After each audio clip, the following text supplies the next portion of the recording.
Is it like a nickname or something? Have people been calling him Snail? Black man with a blue shirt.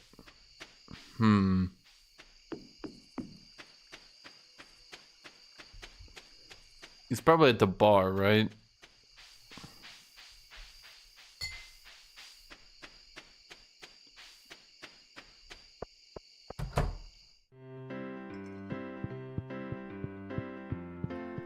No, no one's at the bar, in fact.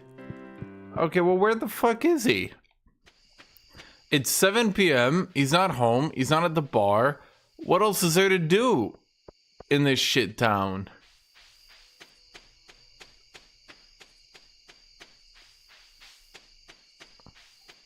He's gotta come home sometime. I think what we do is you just wait outside his door with a baseball bat.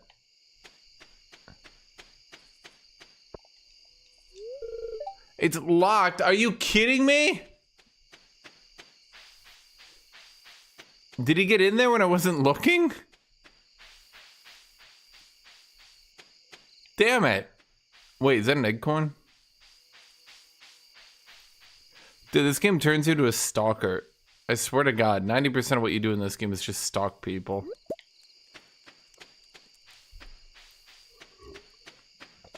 NPC schedules are cheating. I refuse to participate in that game.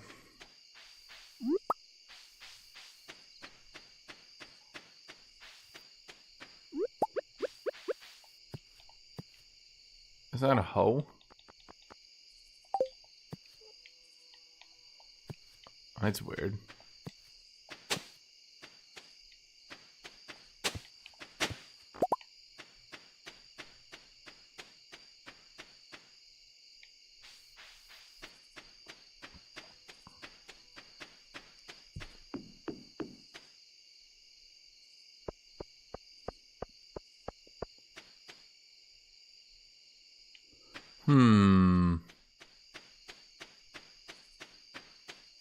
Let's have this light. Okay, so everything's growing. Everything's good. We got the cornfield. We got the cranberry factory.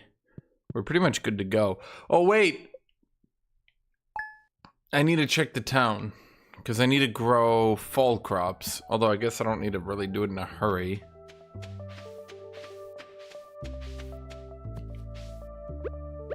Am I really out of money again?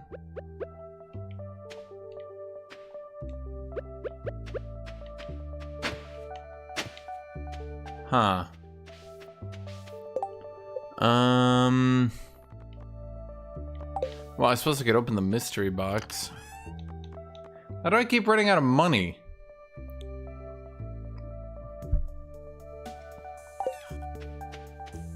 And I barely have any cranberries. Look at this. I need like 9 times more cranberries in this, chat. This entire field should be open with cranberries. Okay, I should build like a fence then, right? Well, wait, which one's the best? Hardwood fence is the most durable. Okay, let me go, I'm gonna go chop. Cranberries are $2.50 a pop, thank you.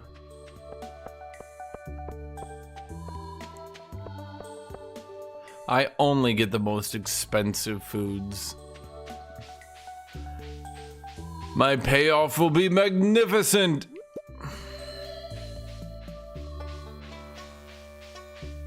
What do you do again? You saw blue art. Wait, winter seeds. Wait, Chet, you fucking liars. There is shit to grow in the winter. Rhubarb? What the hell's a rhubarb?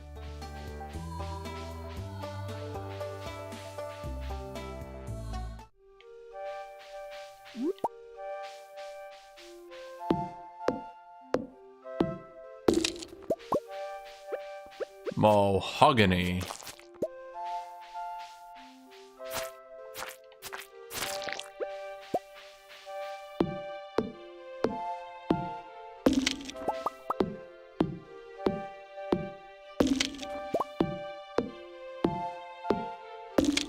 I've never heard of rhubarb.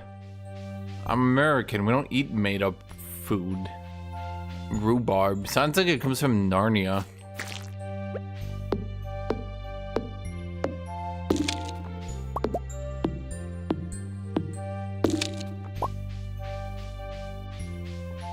How much is it to get a gold pickaxe? Should I get a gold pickaxe?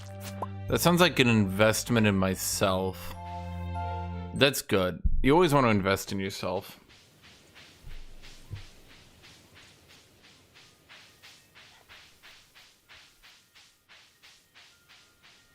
You can only grow winter seeds. Basically the foraging items, so nothing from the store.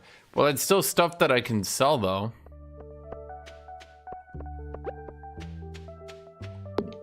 Okay, I need a mahogany forest so that I can plant mahogany and do hardwood.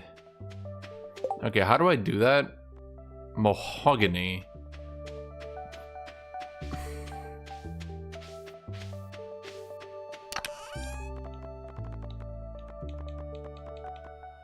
I only have 8 mahogany. Okay, well, we gotta kill for mahogany.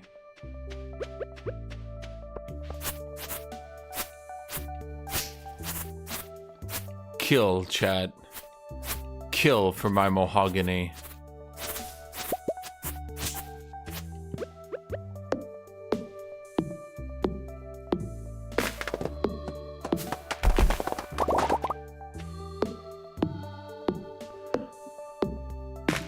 Yeah, and probably we're almost gonna put this mahogany.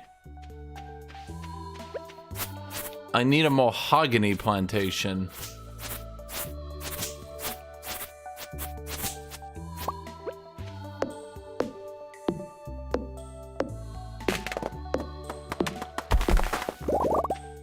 Okay, so we take the mahogany. Wait, there it is. Mahogany. Okay, now we're gonna plant the mahogany.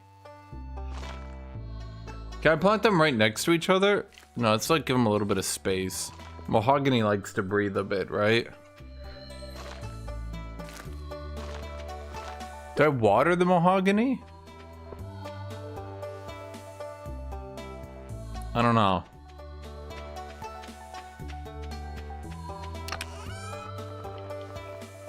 Oh, that's right. What's her name wanted me to kill, like, a gajillion trees for wood, right? 1,000 wood. 1,000? Mother of God. What did trees ever do to Robin?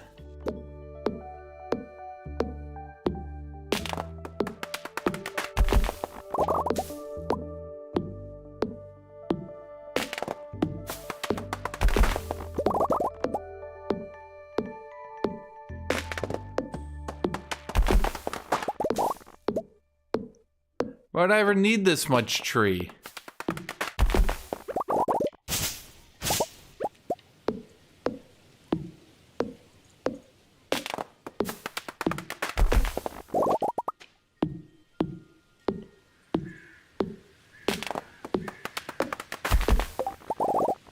Oh my God. Chat, I'm gonna have to eliminate the forest as a concept.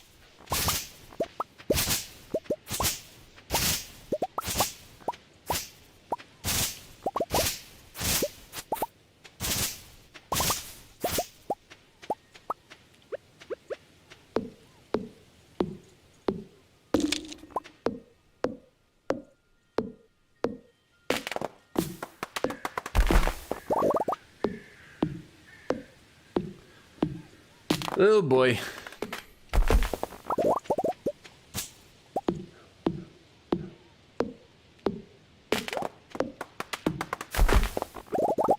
Remember earlier when I was getting all the stones out? Yeah, see, just wide chat. Because now look, there's so few stones and everything grows perfectly.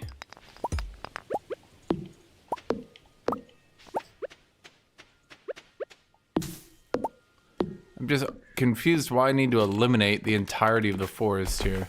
Hi, kitty. You back again?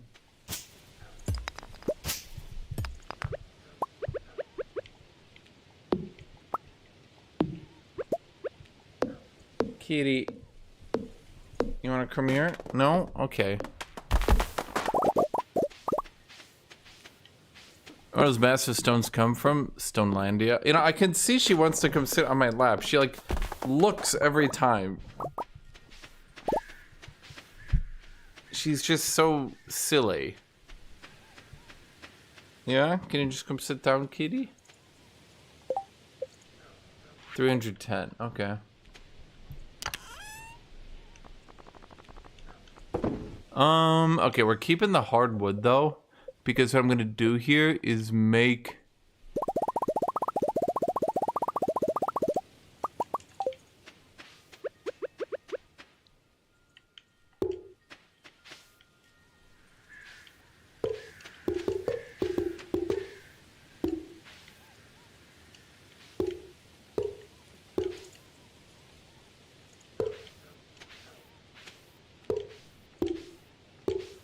It's very annoying to do on a controller. Fine, I'll just do it on my mouse.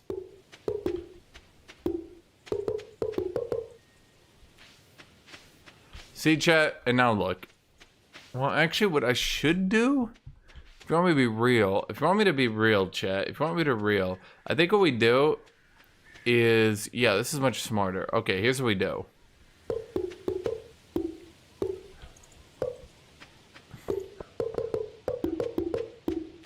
Okay, we're just gonna, instead of doing it the other way, we're gonna do it this way.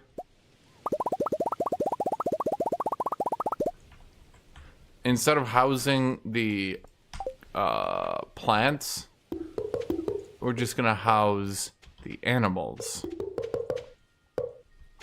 That'll be a lot more effective.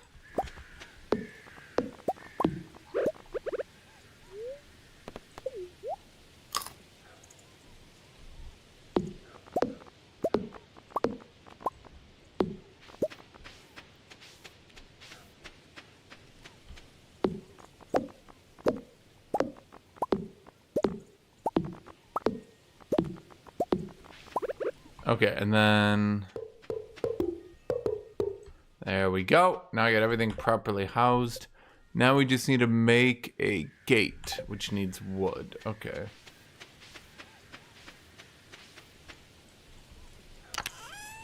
Store you, take you out. Yeah, we're getting the animals. We're gonna have the animals soon. I just want to be prepared.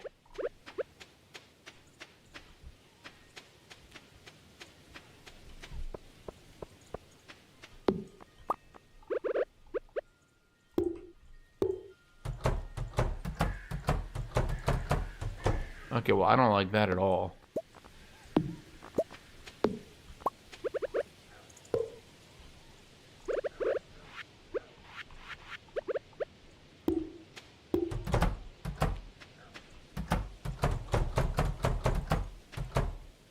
There.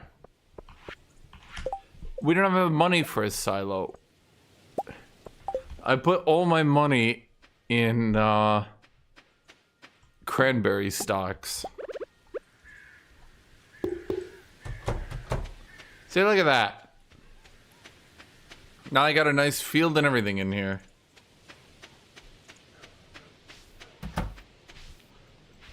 Well, I'm gonna need to get a... Well, how long does it take this cranberry sauce to grow?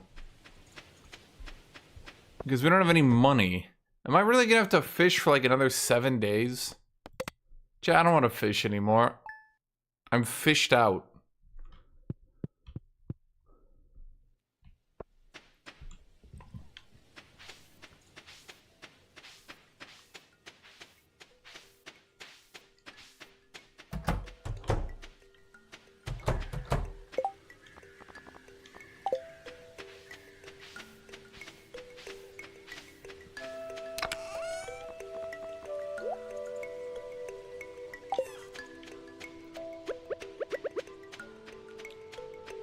Okay, first thing we should do is not a fishing game. This is animal simulator.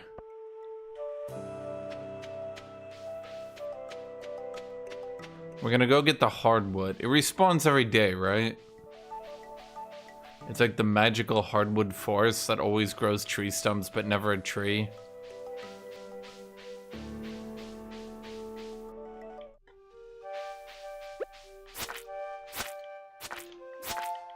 Oh my god, be dead already. What is wrong with you?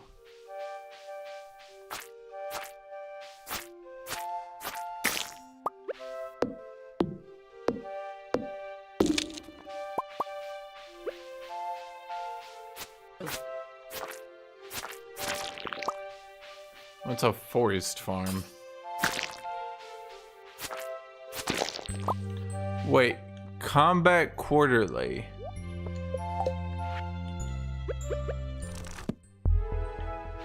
I've learned a few things about combat. What things? Good things? Kitty, just come sit. You're so stubborn.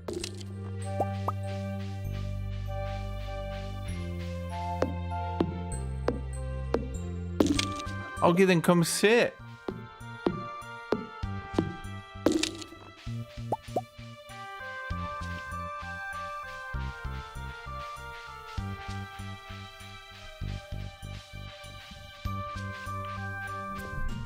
Okay, you want to come here? Yeah, come here.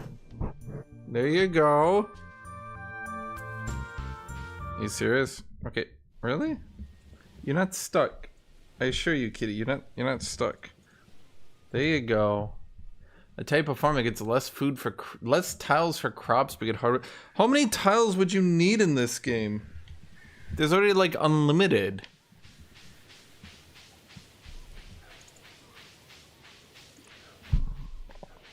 Like how big would you need? I already have unlimited farm. I have like 10 gajillion crops, but then I also have like look at this animal pack. Why would you even need this much animal room?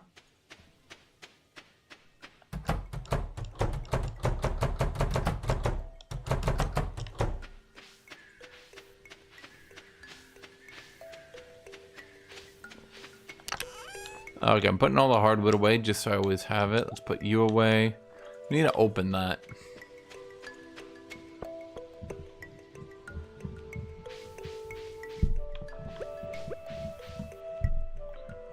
Oh wait, can you grow grass? Well, no, I already have grass. Wait, how do I grow the short grass like this? Do I need to like grow grass and then chop it down all the time?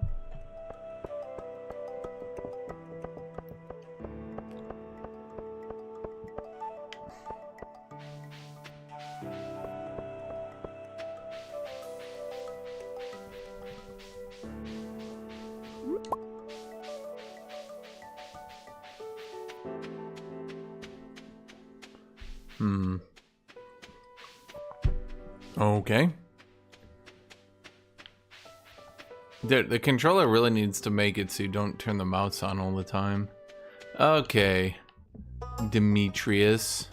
Sardines. No, Demetrius, sardines. Demetrius, you didn't... Wait, are you kidding me? Oh my god, I gave him a sardine. Oh, you bitch.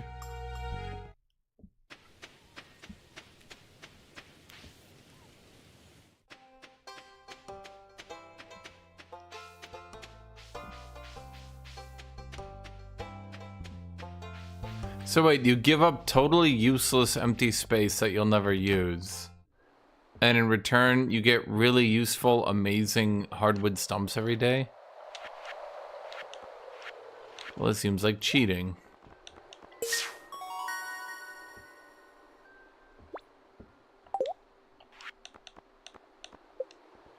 Warp totem. Beach. I don't know. Oh, wait, didn't I have a ghost fish? Yeah, I do have a ghost fish. Okay, so all we need to do is get a tiger trout and a walleye and an eel.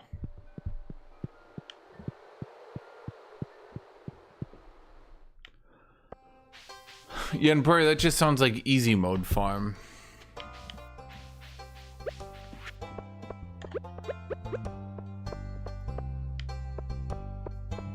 I don't know if I can get behind easy mode farm. Wait, what was that?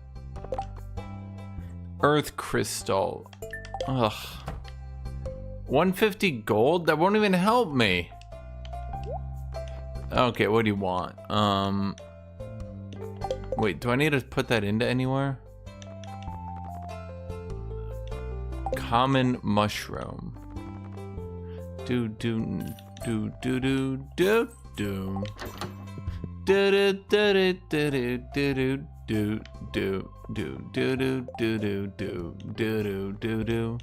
Hold on, I need to check.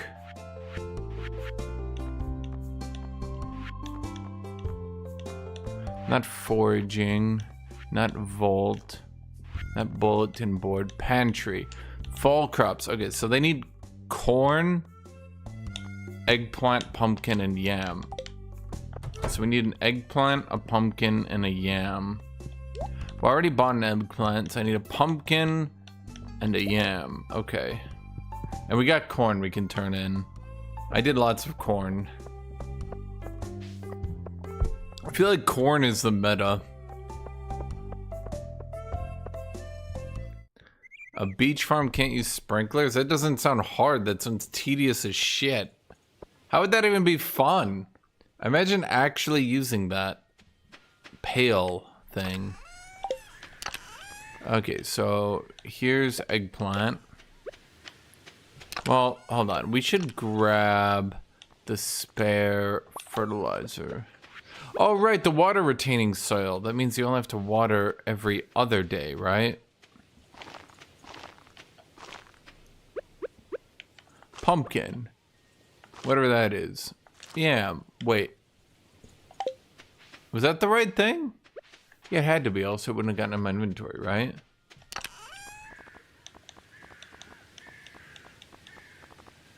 Pretty sure.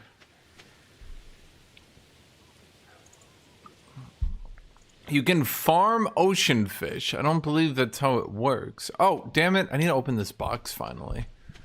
I want to know what's in the box. What's in the box?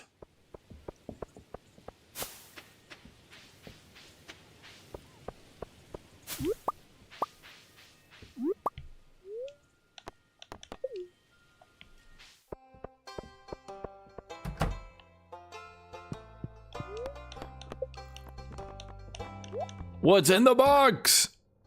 By God, a glowstone ring. Well, that seems unfair. I already had that. I got ripped off. I got robbed. What do I even do with it? Do I sell it?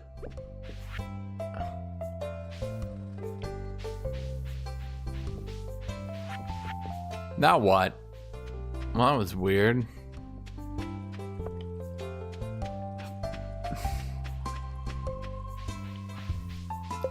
They stack? Wait, I can just do 2 glowstones? Wait, now what do I do? Do I just light up the entire night? Well, okay, that person wanted an earth stone, so let's go to 25.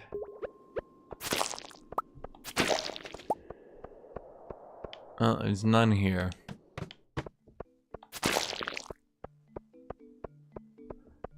Are you sure they stack?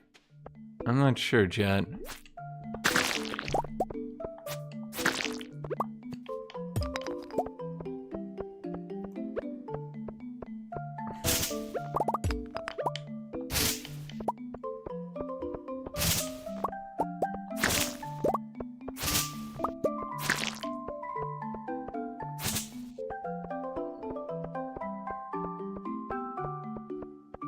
I mean, this I can see in the mines now. Well, I mean, I could always see. I can see better in the mines. Okay, anyone see an earthstone? Kind of looks like a square, but on its side.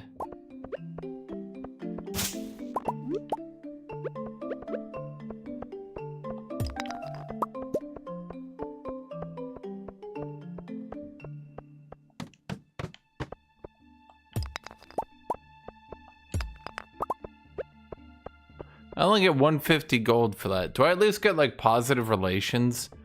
Does the town like me more? Are they like, wow, you got me an earthstone, that's so cool, now I like you more?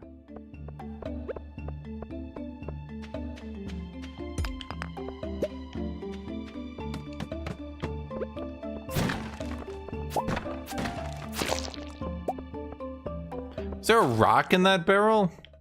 Why would they even do that?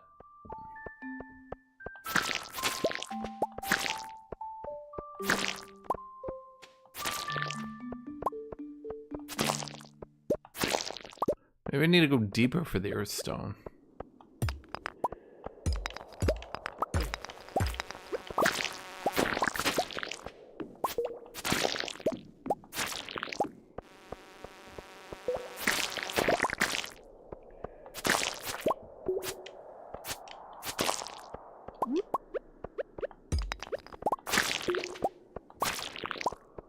Oh, I don't see any earthstones. Anyone see an earthstone? It would kind of look like a stone. It would be made of earth, perhaps. Woodcutters Weekly.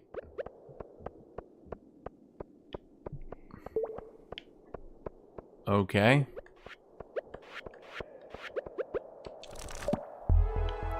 I've learned a few things about foraging. Number 1, don't forage plants that kill you. Number 2, well, that's basically it.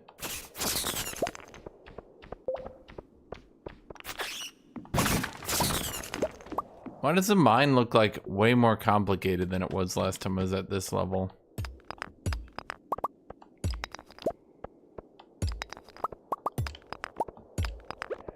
Oh, if I ever needed copper. No, I didn't.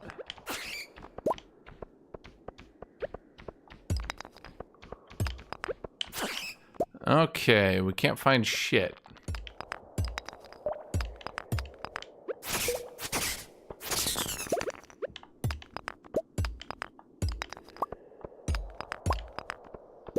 What does an ancient seed do?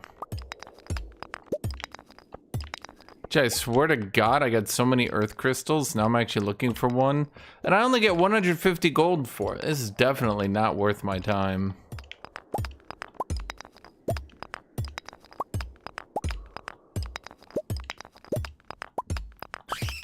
Are you serious?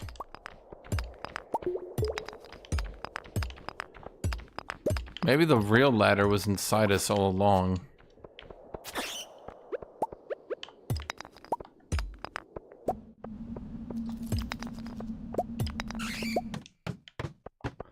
Earth crystal.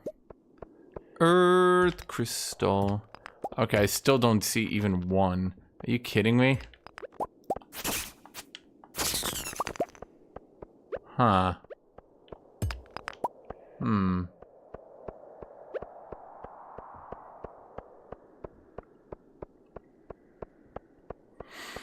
I think these are post GMO seeds, where the seeds have been copyrighted, so they have to pay to a large corporation to plant them.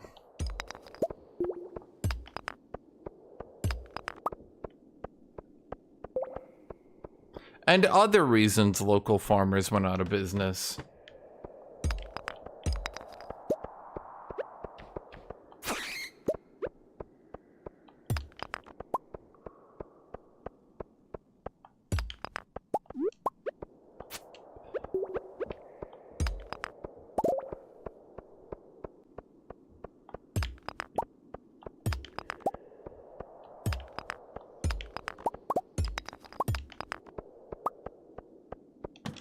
Okay, so earth crystals stop at level 39, huh?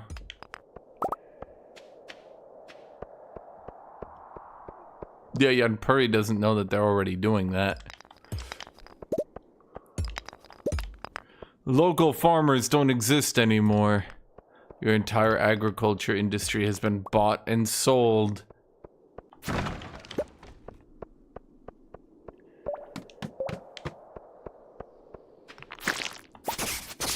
So,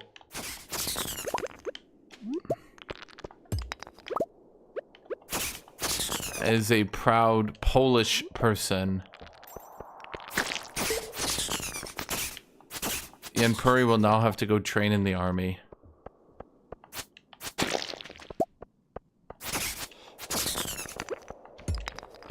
Am I seriously just 0 earth crystals? Not even one.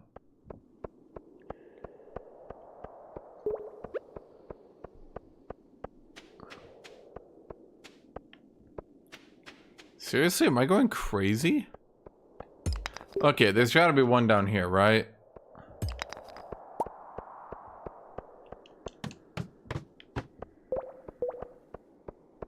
Guess not. It's not even like financially responsible to do that, by the way. It's like 150 gold, not even worth my time. I just wanted to be nice, chat. And this is the thanks I get from the game. Okay, well, we got the sardine. Apparently sardine quest fails. Let's guess you just toss this stuff in here.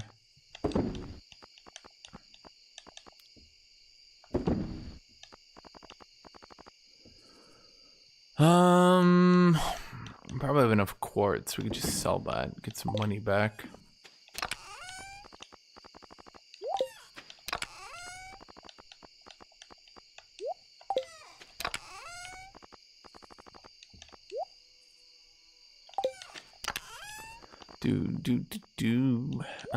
Okay, so let's start rebuilding my foraging supplies. Because we're definitely going to need more foraging supplies. In case I go on missions.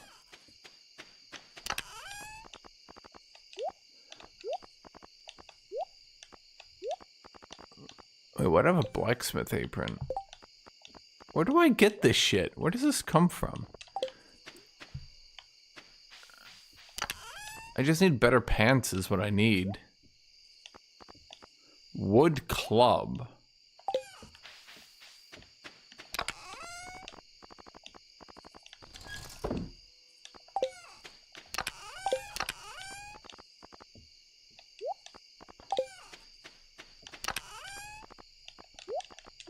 There we go, we organized it all.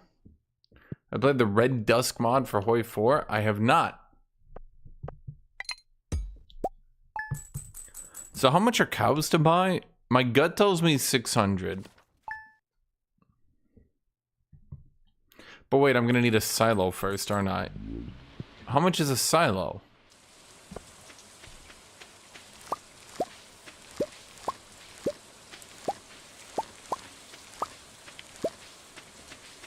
And you guys said corn maxing was bad.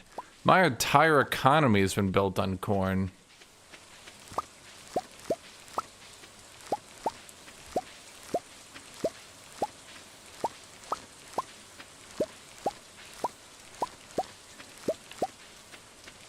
I should have made more corn, in fact. Can you guys imagine if all I did was plant corn for 700 days? I'd be so rich right now. But no, I did not do that because chat didn't want me to.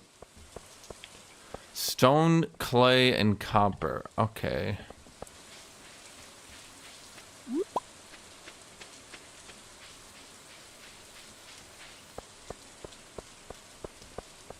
Yeah, if I built nothing but corn, I would rule this universe right now. Stone. Clay. How much clay am I gonna need? Copper.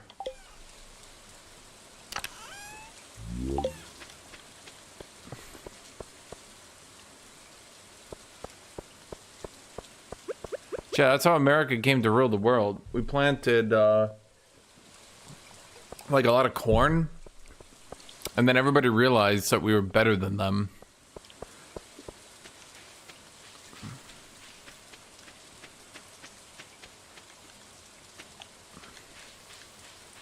Unfortunately, corn lost the vegetable wars. And that's how we ended up getting the potato domination. No one could stop potatoes, chat. It was obviously the superior plant. Wait, I still need corn? Wait, I need gold corn. Wait, what does that mean? Oh. Wait, melons, pumpkins. Oh, I'm gonna have to grow more. Oh, damn it. We didn't steal the corn from Mexico. We improved the corn from Mexico. America takes everything and improves it. That's how we're number one. That's not even a joke, by the way. Look at regular corn before it got Americanized.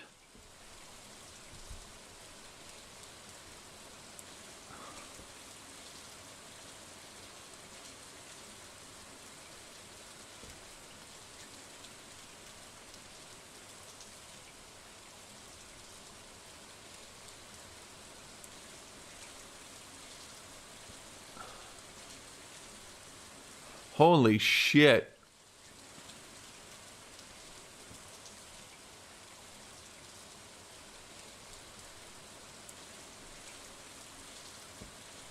I'm looking through my message requests on Discord. It is literally pages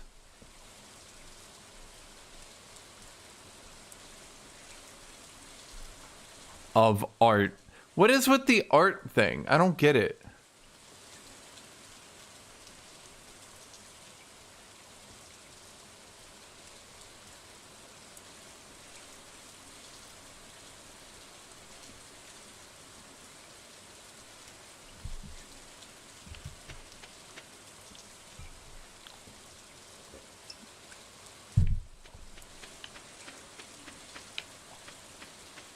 Does, like, regular people aren't commissioning art. I don't get it.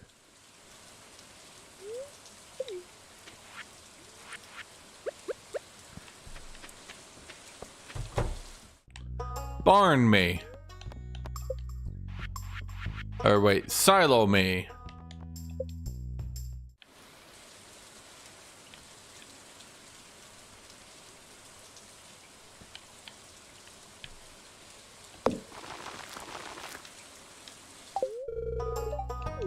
God damn. So now I gotta do that shit? That's ridiculous, chat.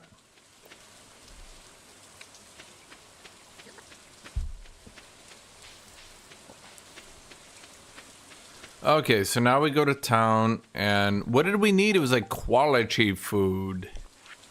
We need a gold pumpkin. Okay, we're gonna have to do pumpkins here, chat, because we're gonna need a gold pumpkin. So we're gonna have to buy pumpkins.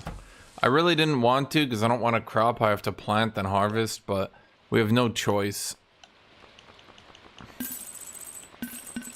We're being blackmailed by big pumpkins. It's 1, 2, 3, 4, 5, 6, 7, 8. 1, 2, 3, 4, 5, 6, 7, 8. Okay. I'm gonna do 16 pumpkins. So that way we have to get a gold one, right? Like, there's no way we don't.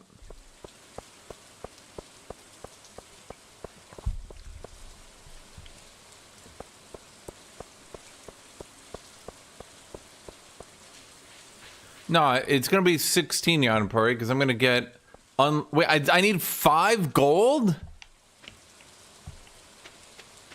No, I don't. I need 1. Wait, I need 5?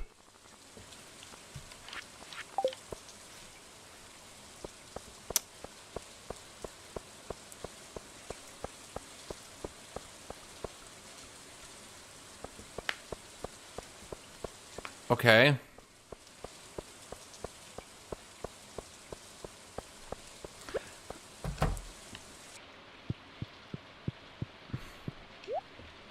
Yeah, I'm being blackmailed by this fucking town.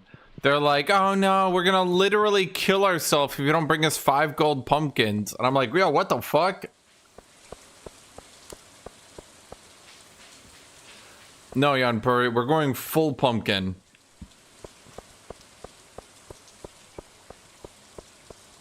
I never surrender. I never quit.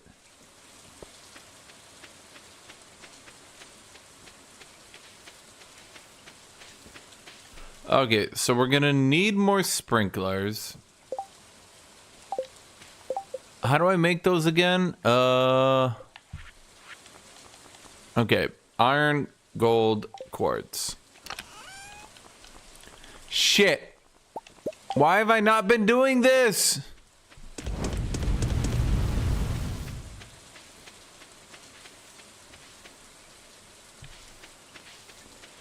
Okay,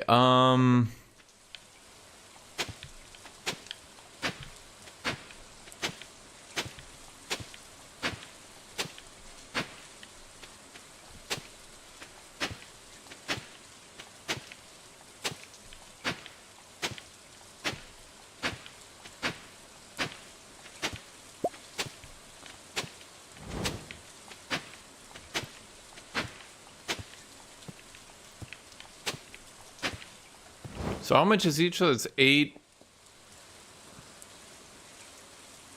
at 32. It's like enough for 4 sprinklers, huh? That's annoying.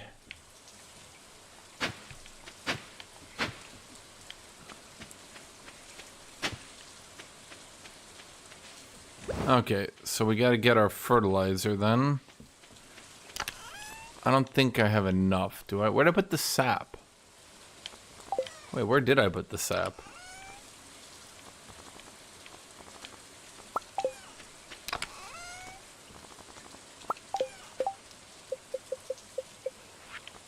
Fertilizer. How much is it? 32? Okay.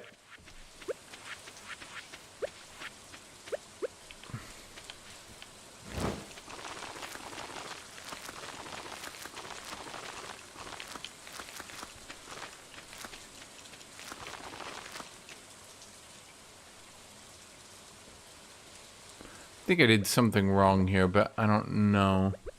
Oh well.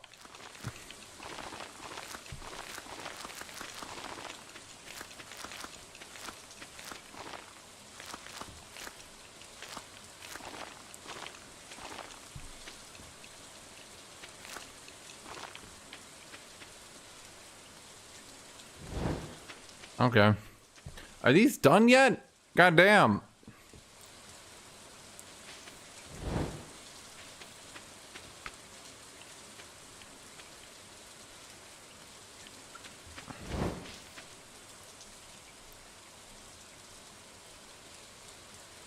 I don't think furnaces should be going like that.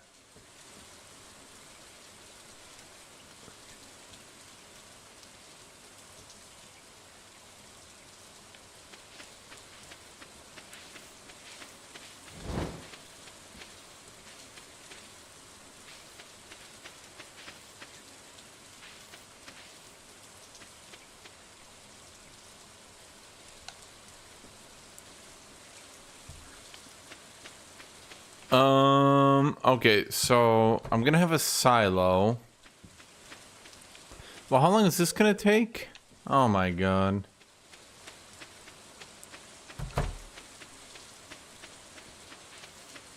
No, the sprinklers go 1, 2, 3, 1, 2, 1, 2, 3. So they'll hit all around them. Oh wait, no, you're right. These ones are out. Oh god damn it.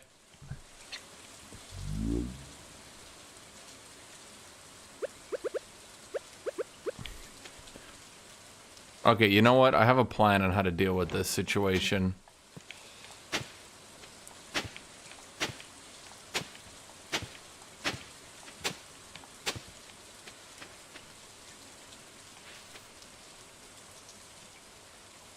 We're just gonna need more melons. Yeah, pumpkins. We'll get more pumpkins.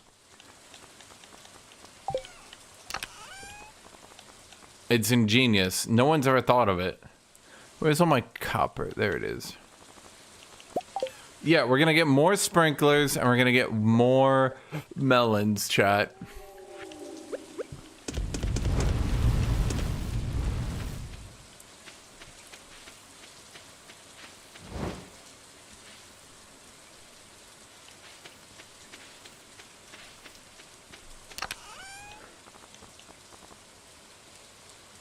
We have to get more iron too. I have to get more gold. Damn it.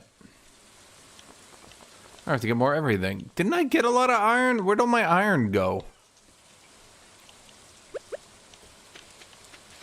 Wait, is it iron? Oh, shit. Yeah, you're right. Wait, yeah, it's iron, quartz, and gold, not copper.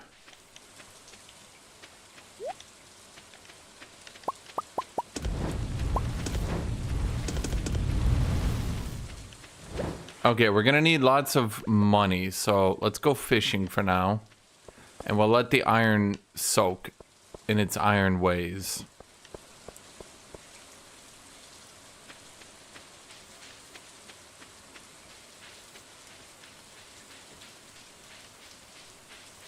Foraging. Oh wait, we can also forage that. Foraging. Okay, so we'll do a little bit of fishing. We'll get some money.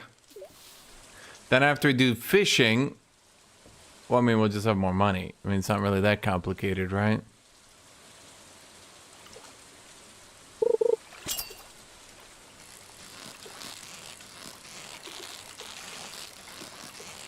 So that's good. How's everybody in chat? Hey, we did it, chat. We caught the thing we need to catch. No thanks to you.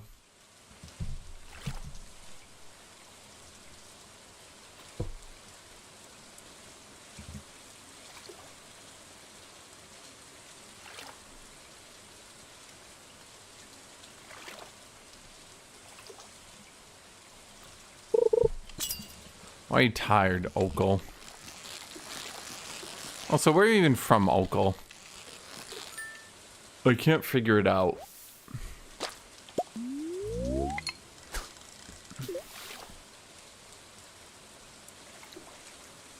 I did, Newfire, see that the market died.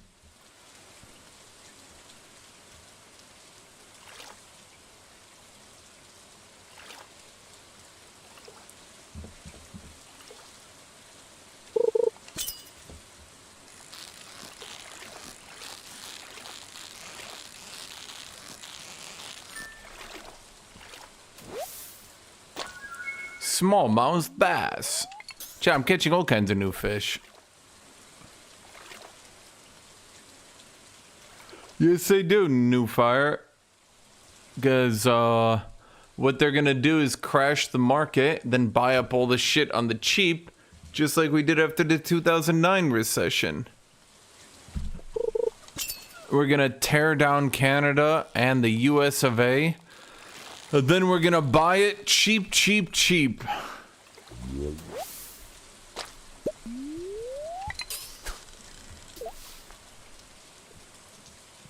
After the economies are completely in ruin, then we can rebuild it and make a lot of money.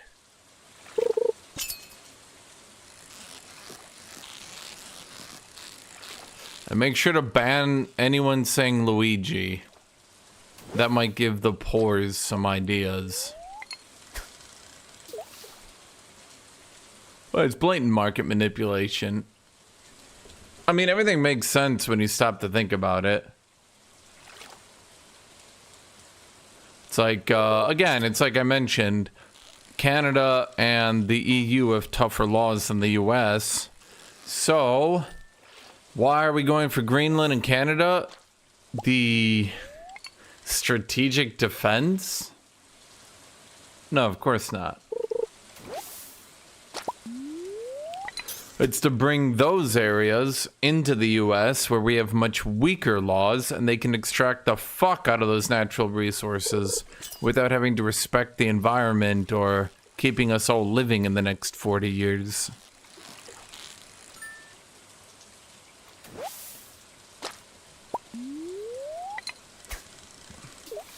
Reddit's banning talking about Luigi, yes. They're also, and I shit you not, they've implemented a new policy where if mods, for now it's only mods, but if any moderator of a subreddit upvotes anything that the Reddit mod, like the Reddit administrators, I should say, deem inappropriate, the mod is immediately removed.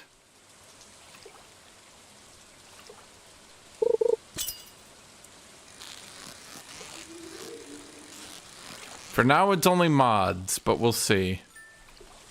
There was, I remember the subreddit. It was basically world news, but for women. That was, what was it called? Pop culture, I think. And that's not me saying it. That was like literally their stated intent. I remember reading there said something like news, but with feminine energy, something like that. And, their moderators, a bunch of them upvoted something that the administrators said was bad and they got removed. So then they just ended up shutting down the whole subreddit.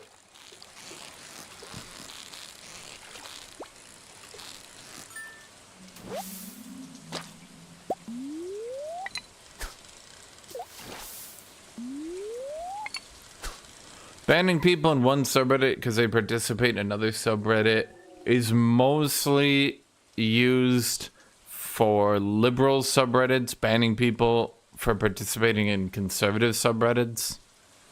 I don't think Reddit really cares that much. I think one conservative subreddit did it as like aha, but the thing is, I don't know how to say this nicely. Conservative subreddits are such unfun pieces of shit that no one really gives a fuck about posting in them. So they did it as like a haha, and then everyone was like, yay. And then I never saw it again because literally no one gives a shit about conservative subreddits. Sorry to say. Our conservative is going into Giga Hitler mode, and it's really funny. They are really pissed off because a lot of Trump's policies have been questionable lately, and even conservatives are like, I don't get it. What the fuck? And so a lot of the flared users were getting banned because they were having dissenting opinions. So then they banned anyone from ever posting without a dissenting opinion. I also saw it the other way around, like people from the Osmond Gold subreddit getting banned. Well, that's what I was saying. That's like literally what I was saying. The,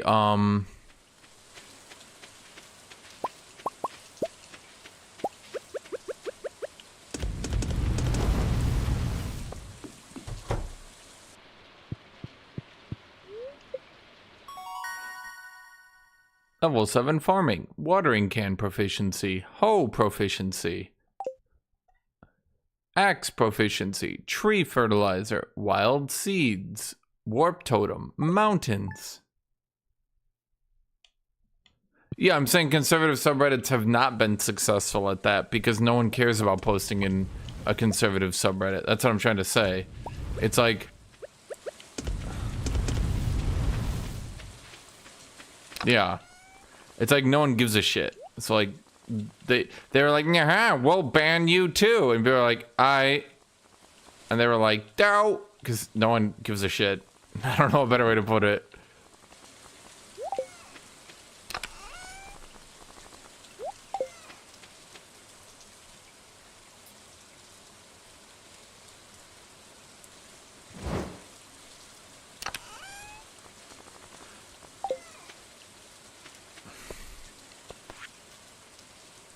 Blackberry season.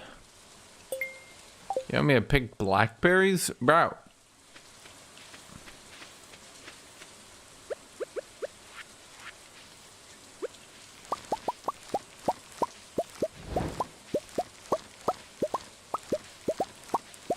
For the life of me, I can't figure out two things. One, why Asmund Gold deliberately acts like a complete really disgusting moron, and two, why his audience seems to like it.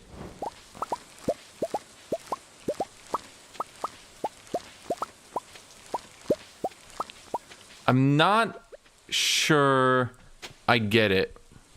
I got that 1 2 3 4 5 6 7 8 9 10 11 12 13 14 15 16 16. Okay.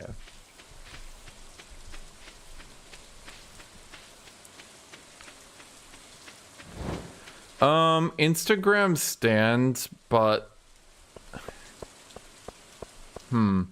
it's very odd to me. Facebook immediately bent the knee to Trump, then okay, I think okay. I'm gonna be honest with you, I'm pretty sure there's a very deliberate attempt at like cooing all social media in one fell swoop, but some of them didn't play ball, so then all the other ones backed down. I'm not really sure a better way to phrase it. Like within one day, Facebook, Instagram, Twitter, a bunch of websites immediately were like, within one day, they were all censoring the fuck out of everything, but other social medias weren't. And then they backed down, the first ones that were censoring. I think there was a deliberate plan to basically just go full propaganda engine, but because some of them backed out, the other ones then also backed out. Because it doesn't really make sense to me why in the span of one day, so many of these platforms, holy fuck. It doesn't make sense to me why in the span of one day, so many platforms would just randomly start censoring the fuck out of anything anti-Trump, anti-Republican. Like, not just Facebook, but like several of them. It was like a deliberately planned move, but then they like backed down the next day. And everyone kind of forgot that that happened. So something fucky happened, and to this day I'm not really sure what exact. I think it was a plan to just go full on Hitler mode, but because not enough people played ball, they backed down. That's what I assume happened at any rate.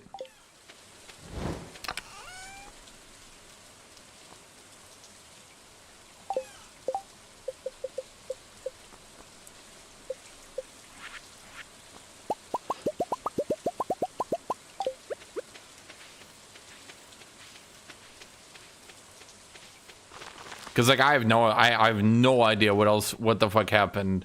Like, it's not just me. It's not like everyone will always say like, oh, you're being a conspiracy theory. Oh, typical liberal. But like, bro, there's no explanation for why multiple social media sites at once started to do the exact same type of censoring at the exact same start time. Especially when they were literally led by people who were at Trump's inauguration showing up in person to suck his dick, you know? If it was like one platform, I'd be like, oh, it's just Zuckerberg zucking it up. But like, it was multiple.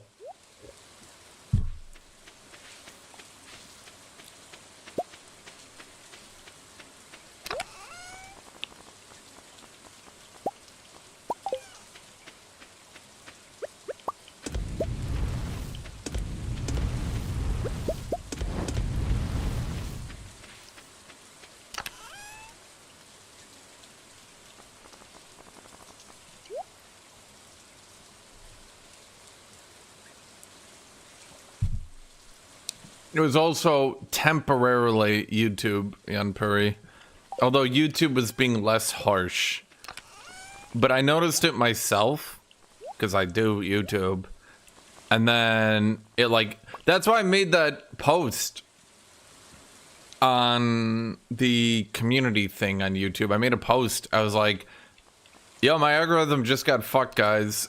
I might have to stop ever saying anything political here.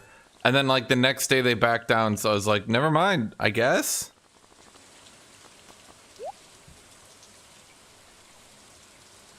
Do I have everything I need? Wait, actually I do, right? 1, 2, 3, 4, 5, 6.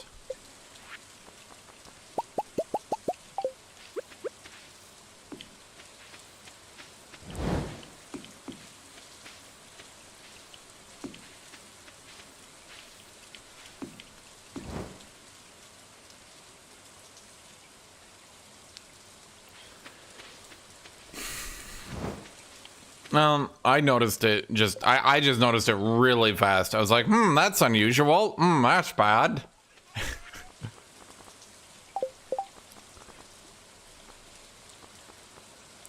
We need you. Okay, so we just need you two. Okay.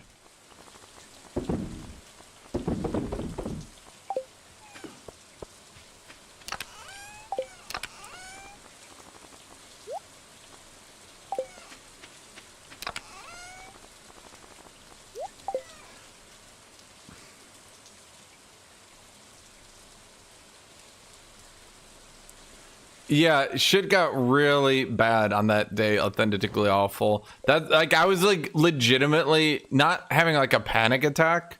Like, obviously, I am, as you might be able to notice, a white man. At the end of the day, I can blend in, so to speak, right? But there was a little bit in time where I actually was like, holy fuck, are they actually doing a complete crackdown on liberals? I was, like, sitting there like,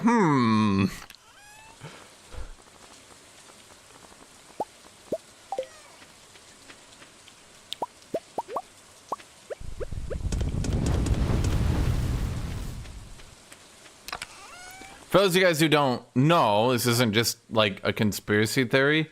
Oh, TikTok. Yeah, that was the other one.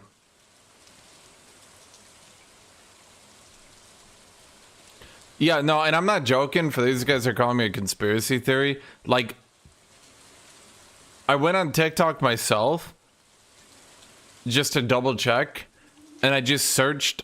I can't remember what I searched. I searched one thing. And the top answer, and I shit you not, like, this wasn't me just, like, I don't even know, like, throwing, what's even the right way to put it? It wasn't me just trying to, like, stir shit up. Like, I searched something that should have been, like, a positive, like, liberal, I can't remember what it was. I searched something, it was, like, Democrat, it was like Democrat successes or things like that. Things Democrats have done good. Something like that. And the top search result was a TikTok that had literally nothing to do with what I just said, that was calling for the mass lynching and killing of every Democrat. And I was like, I might have to shut up for 4 years and not say anything.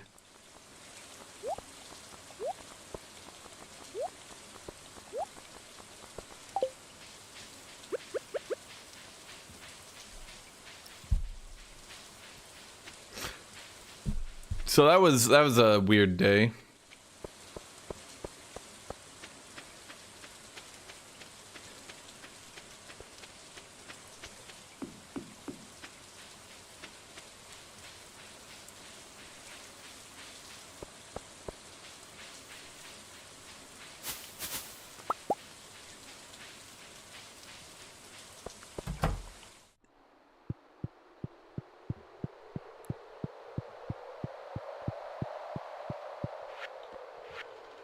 Okay, so what are we... Yeah, well... I mean, one political party did a complete buyout on social media, and, basically everything Republicans can accuse Democrats of doing, they just did completely in, like, one swift motion. And it also, let's say, gets really fucky because there is increasingly weird evidence mounting increasing weird evidence that the Republicans rigged the election. Which, because they spent 4 years bitching at Democrats for, with absolutely no proof, mind you, that's kind of made it so no one can really say it out loud, because then they'll go and say, well, that's what we said, so you know what I mean? So, yeah, There's definitely some very odd things that happened in the election. Very, very odd things that should be mathematically impossible, and yet happened. Which isn't enough. Like, you know, if you have a random number generator, it could still show 1 900 times in a row, and it could still theoretically be working. So, like, it's not proof on its own, but merely a lot of the shit they're saying and some of the election results just literally do not make sense.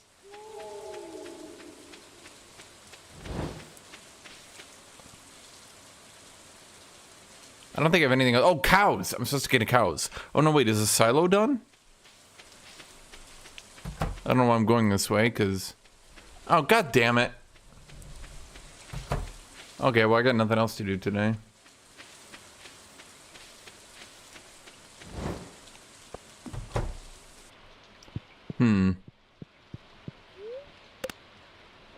Well, the cranberries make, like, infinite money.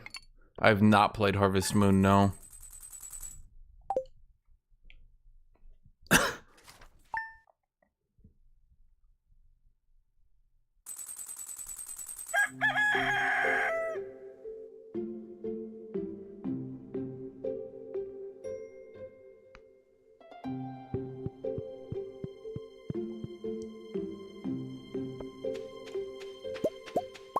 I think part of the problem is it was, and a lot of people have noticed this, the let's say normalization.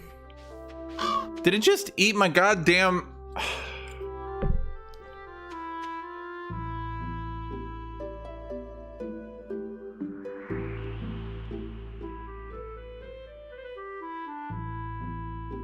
Fuck, that shit's expensive, chat. God damn it. Okay, let me think. Is it even worth replanting at this point?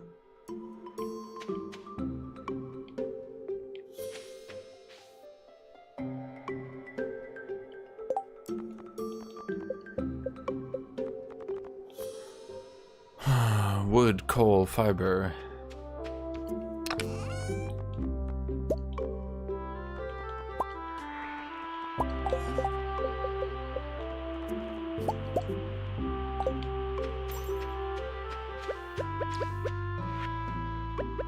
Yeah, the crow... Ugh. The crow just fucked it all up, chat. I don't even know what the range of a scarecrow is. Does it say?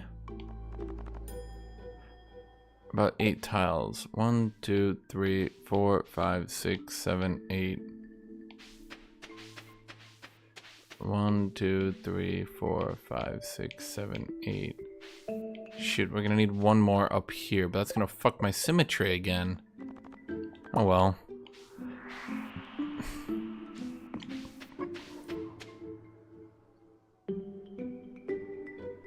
That should be good.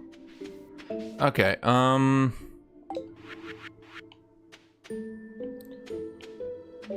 I can't place it in the middle. That's where the 250 gold cranberries are. Oh, that one? No, we have to rebuild, okay?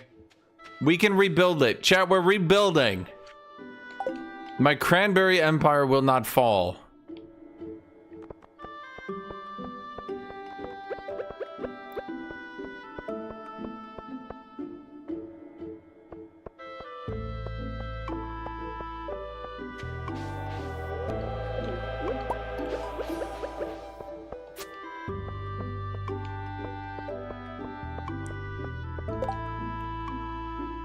Catch 4 anchovies, yeah, whatever. Okay, cranberry.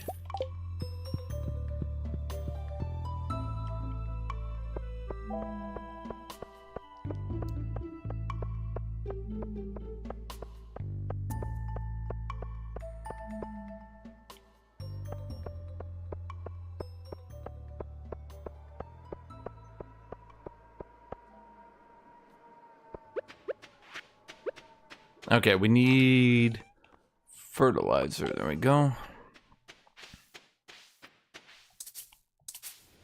Does it already have it? Does it count as it? Oh, guess so. There we go. Okay.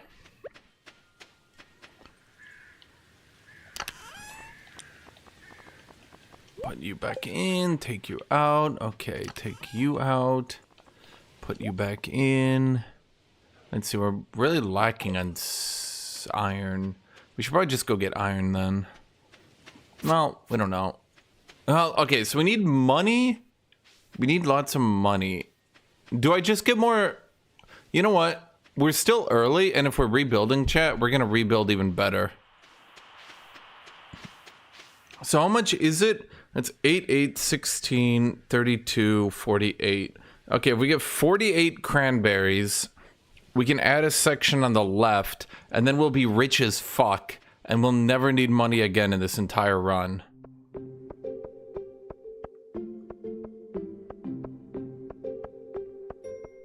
How deep are we into fall?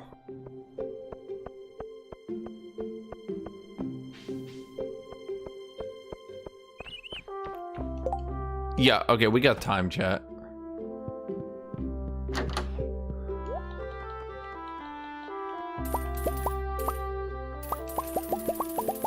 How many are we at right now?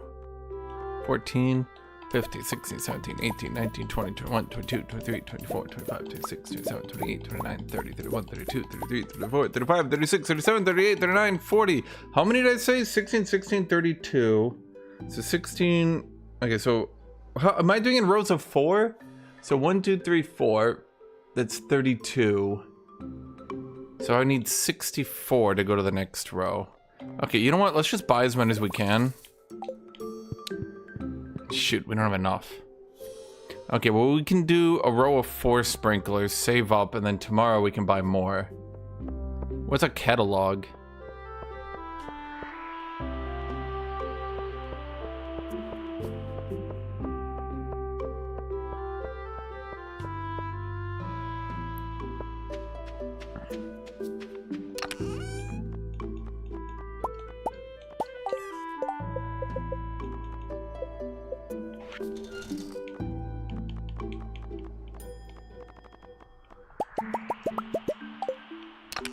Yeah, we're definitely gonna need more iron now. And while we're here, let's just smelt more gold.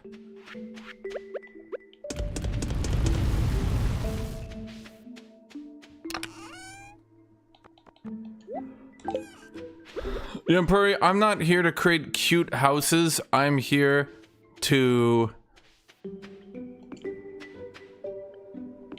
create the greatest cranberry empire this world has ever seen.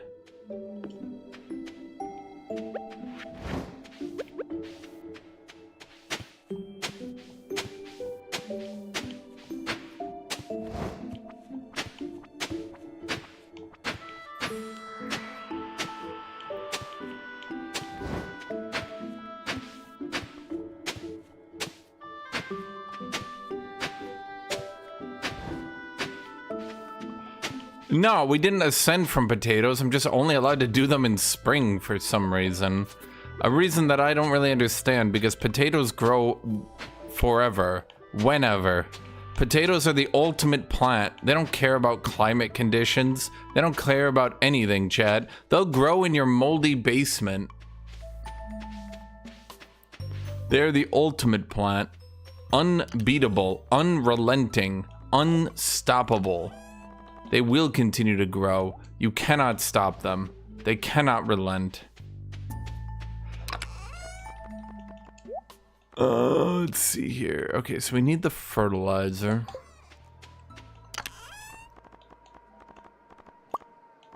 Those are stones.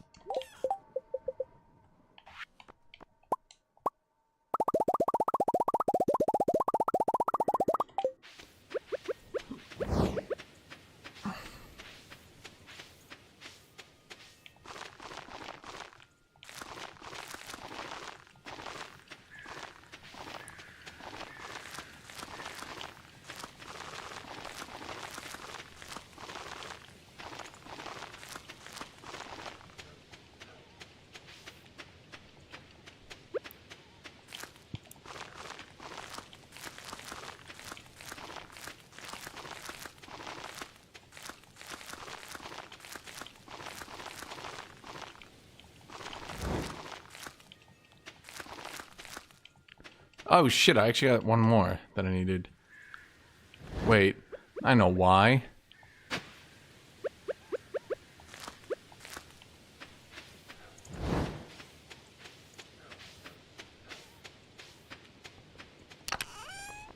Okay, we put you back. And then... There, chat. Now nothing can stop my Cranberry Kingdom.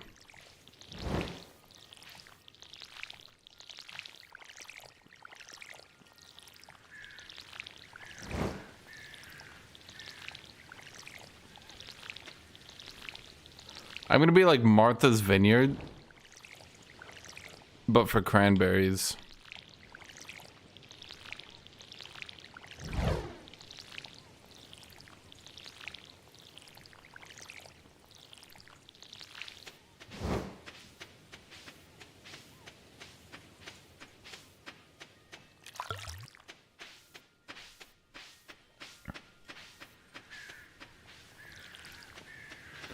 You know, when you think about it, why do we have to water these plants? What natural selection have killed them?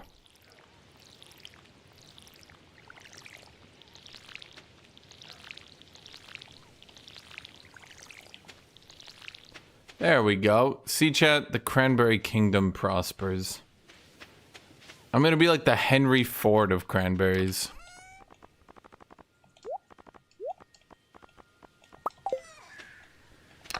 Why do I... No, we're good.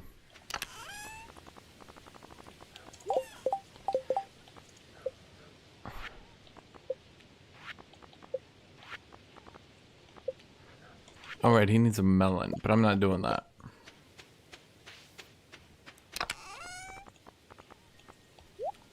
We're gonna need more iron. Shoot, but it's so late. Okay, let's just go try to get some iron.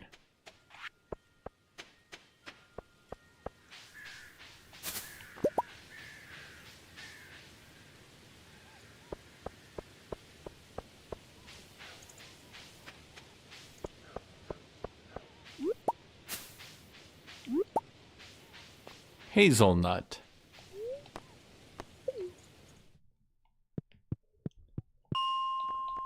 I think iron should be like floor 60? Yeah, it seems about right. Yeah, there we go, chat. That's why they call me the Iron King.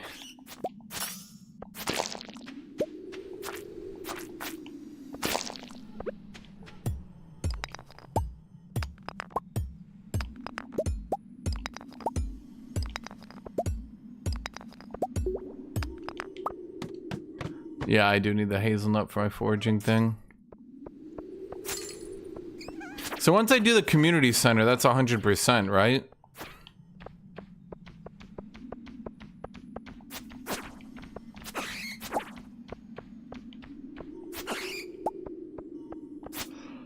What even constitutes 100% in this game?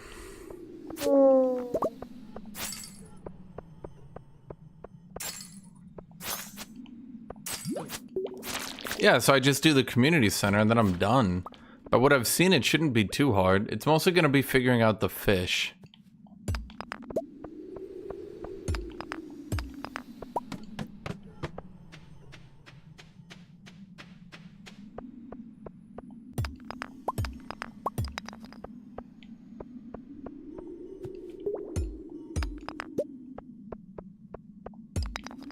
I'm not doing anything for Joja.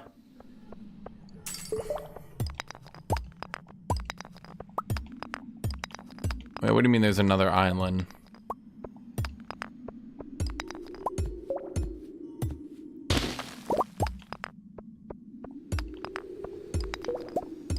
After the community center, there's an island. What do you mean there's an island?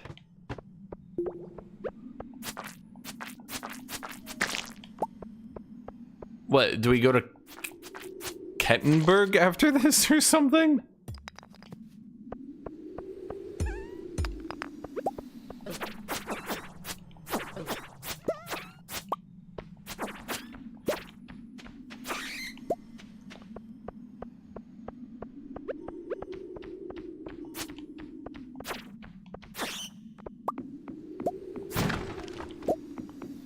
Hi, kitty. Are you back again? Hi. Hi.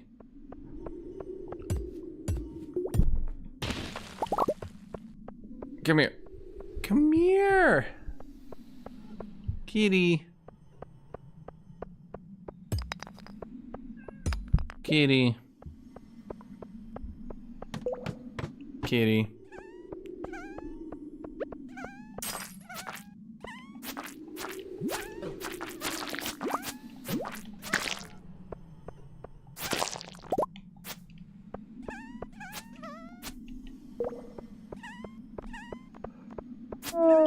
Gee, I don't know what the casino is, but we don't gamble here. I would never gamble with the lives of my viewers. You're all very special to me. Each and every one of you. As I always say, I have the smartest and most intelligent viewers.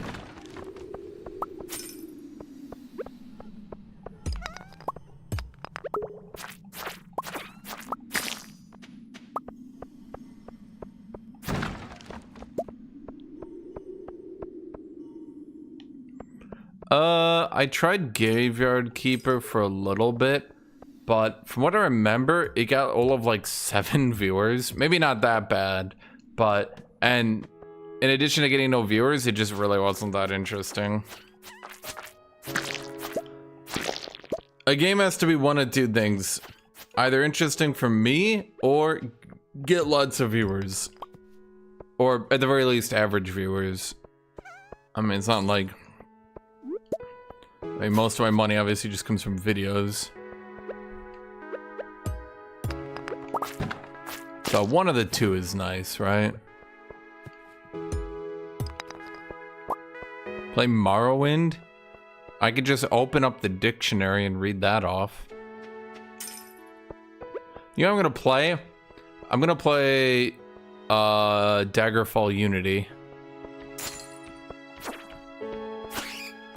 And the whole time, I'm just gonna compare it to Morrowind and call it better.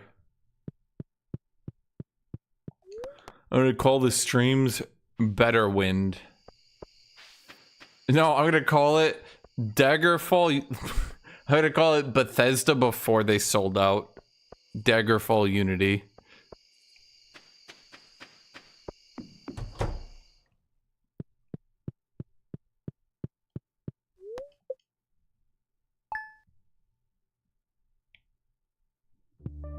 Does Arena even have a modern adaptation? Plus, to be fair, truth be told, I mean, Arena to... Daggerfall to Arena is like Skyrim to Oblivion. It's just kind of a blatant improvement. And there's no real reason to not just upgrade.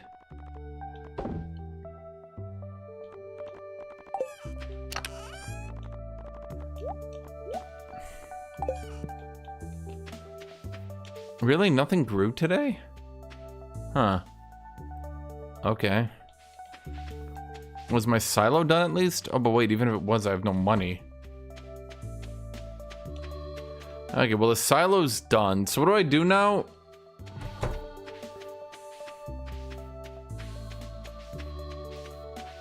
I get this, and then I scythe up some hay.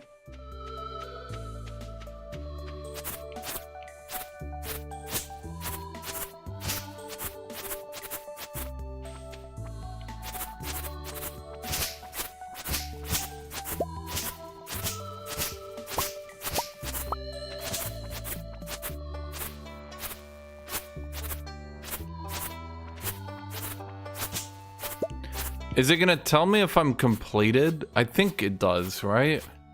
Doesn't it like start going into your inventory if your silo is full?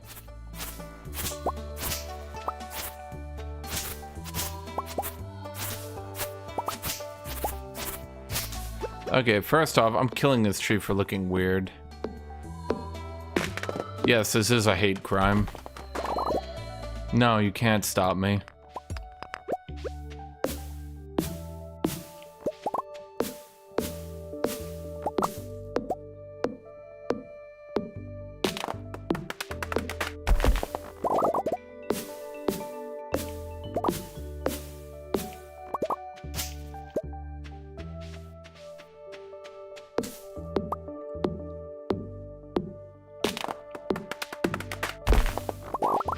So if I scythe more trees out,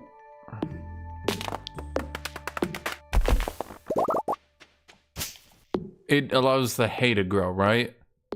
Yeah, yeah. So I'm just being Brazilian right now. Literally. Chopping down a forest so my cattle can feed.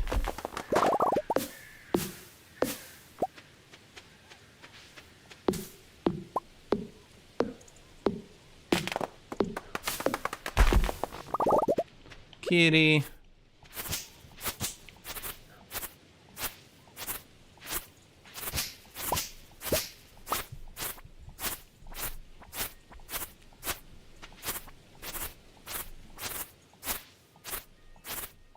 Hi. Okay, is it the controller? Do you not like it when I'm using the controller, Kitty? Is that the problem? Do you want me to stop using the controller? Kitty, come here. Come here. Hi. Do you just not like it when I have the controller? Yeah? Is that the problem here, Kitty?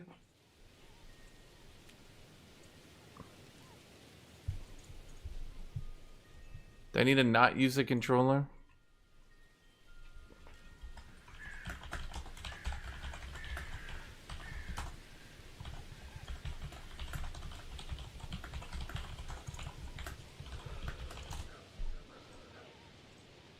Okay, I think Kitty just doesn't like when I use the controller because it's like on my lap and she wants to sit on my lap.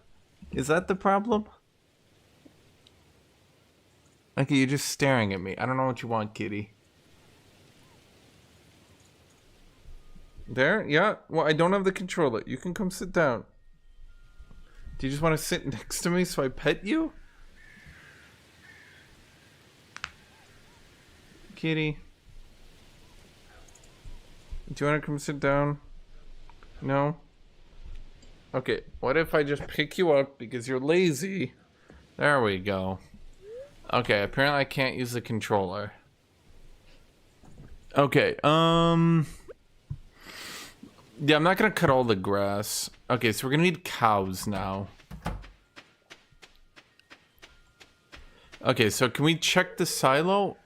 120. Oh, okay. Let's leave that there then. I think what we do is 360 hay scope. What I'm gonna do is chop all the hay, but like not in every direction. Oh wait, shouldn't I also... I should remove all those plants, like the weeds that have grown in it, right?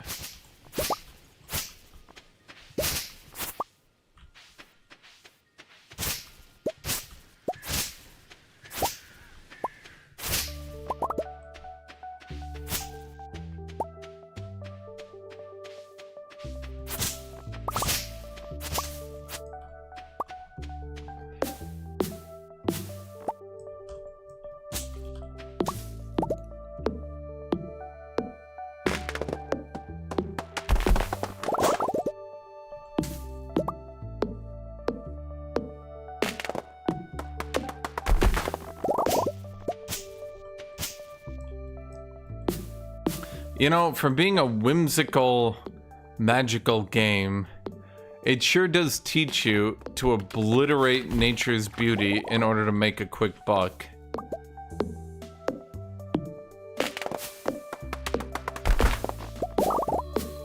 It's not really the HOI4 for women. It's really more like Victoria 3 for women.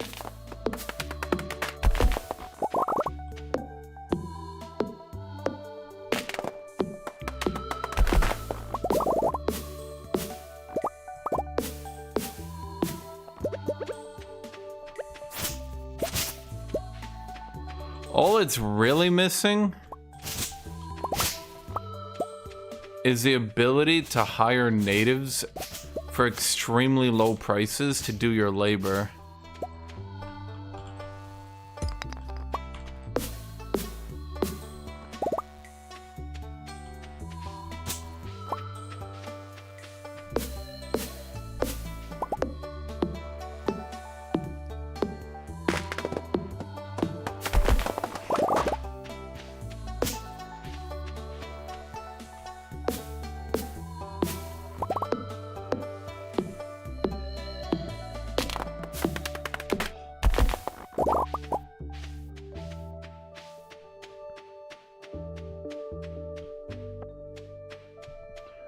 Okay, well, I think that's all we have to do today then. Again.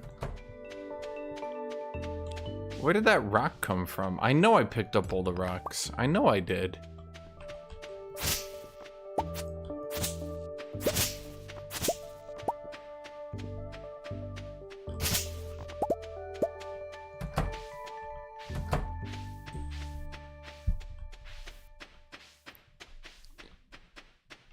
You just need to get an incest mod, Jan Puri.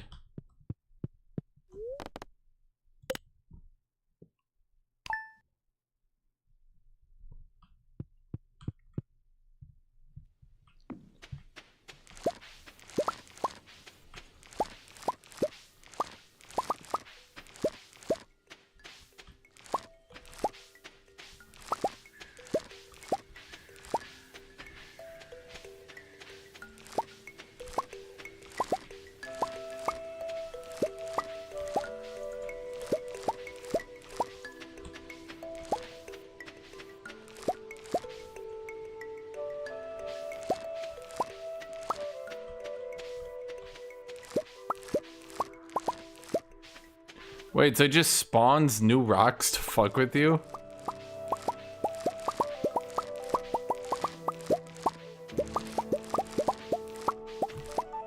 Well, that just sounds more annoying than anything.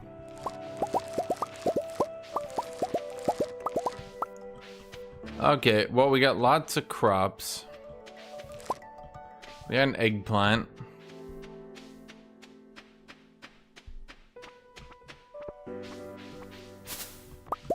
We got more berries. Didn't that bush already have berries in it? Now it's got even more, huh?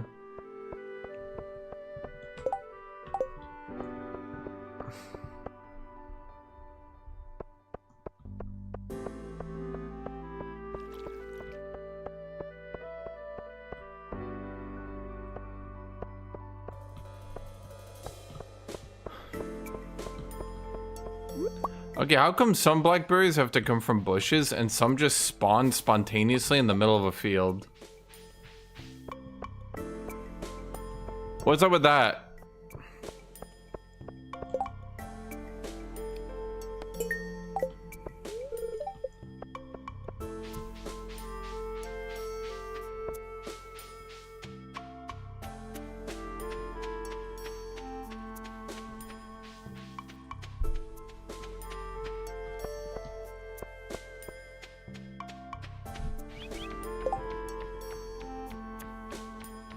Ectoplasm.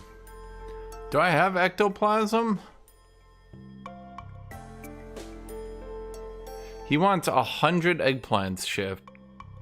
Yeah, I'm not doing that.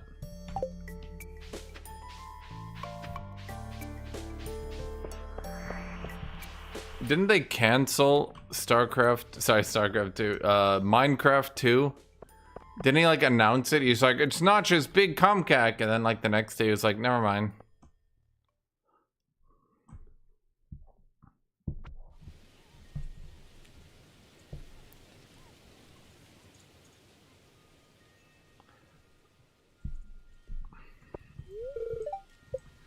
Oh, burn.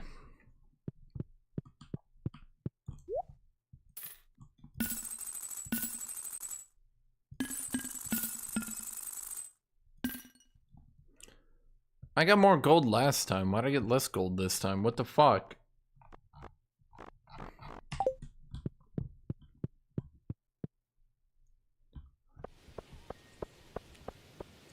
Notch is a strange fellow.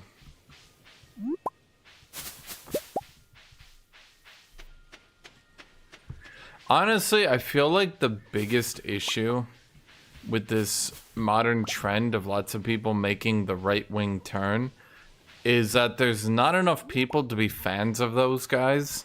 They pretty much attract one kind of audience, right? And the problem seems to be that if you're not like big amongst the community, that like regular people don't watch you, and then there's only like you don't get the right wingers. Like there's only so much, you know. Okay,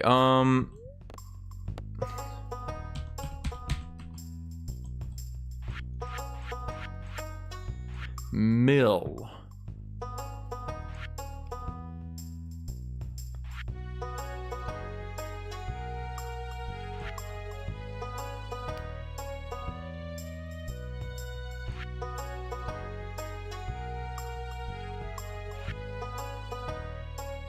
Keep and ride a horse? Horse included?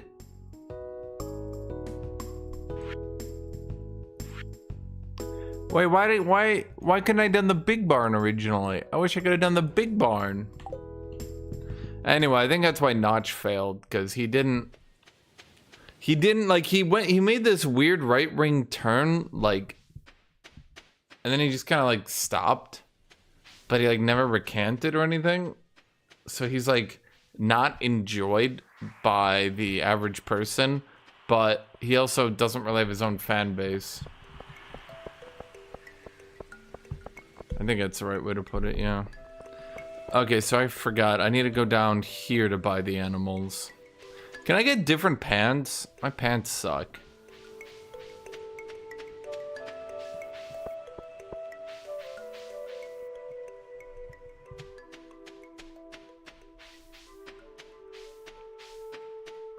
I think people always say they're billionaires, I don't care, but I think they do. It kind of must suck that, like, whenever you go out in public, everyone hates you.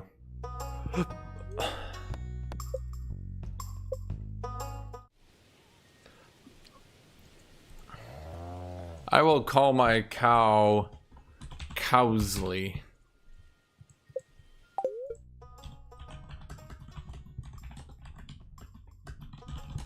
Grr. Right.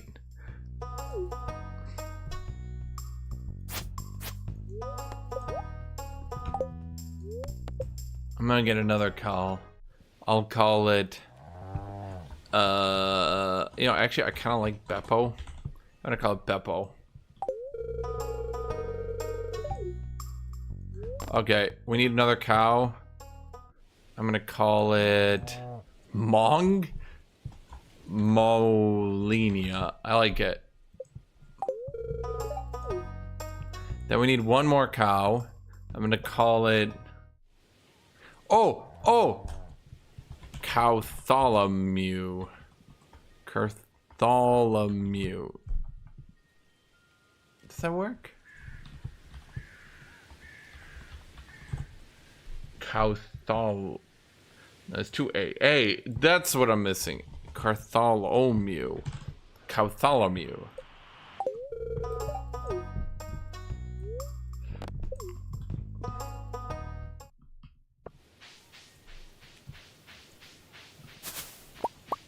I don't speak English, I speak American.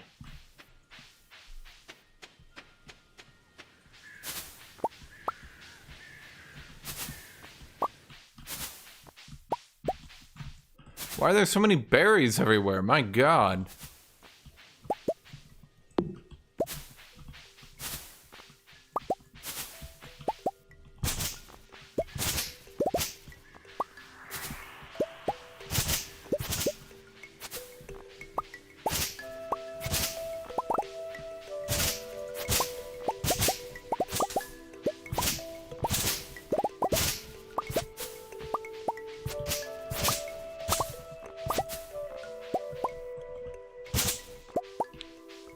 I need all of them.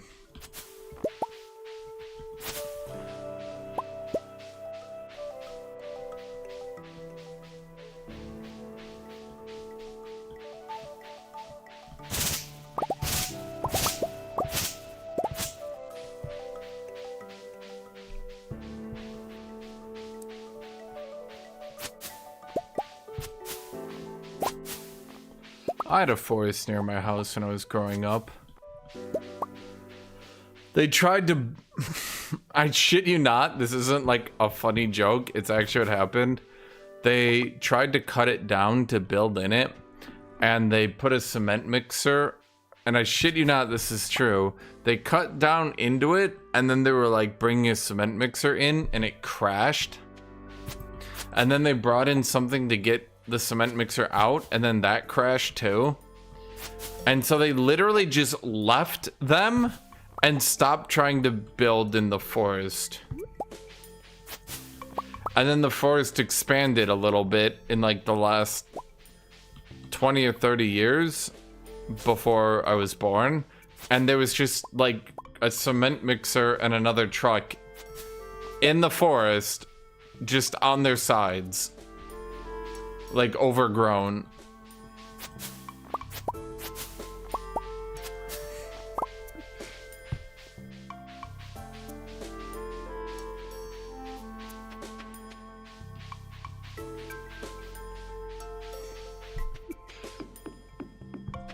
See, when we were growing up, we didn't know what the fuck.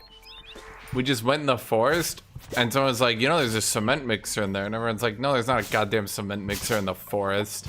And then we went and looked, and we're like, holy shit, why is there a cement mixer in the forest?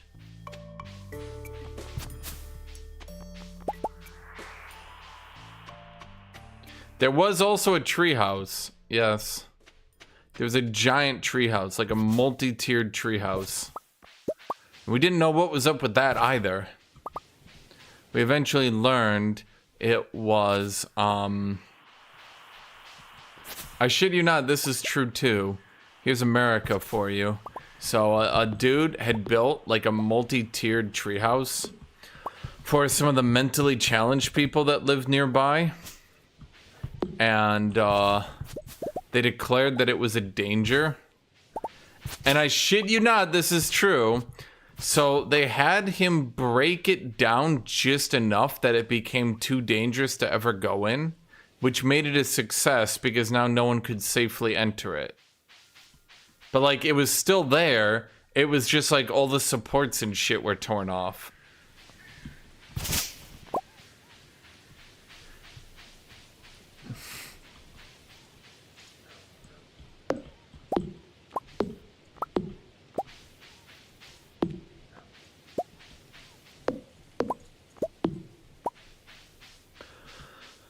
If you want to know why it was,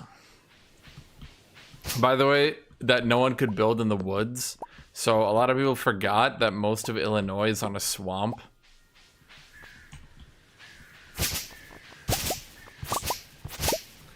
And like, you would easily forget about it if you were just looking around, but a shitload of the land is swampy as shit. So that's why the cement mixer, it like went in and the ground wasn't as solid as they thought it was. And it just, Then they sent in another truck to get it out and it went, And then they just gave up. That's exactly what we did. We climbed up on it. Don't worry. They then thought of the next best thing they could do to keep people safe. They sent in a police officer who randomly just chased us around every month or so.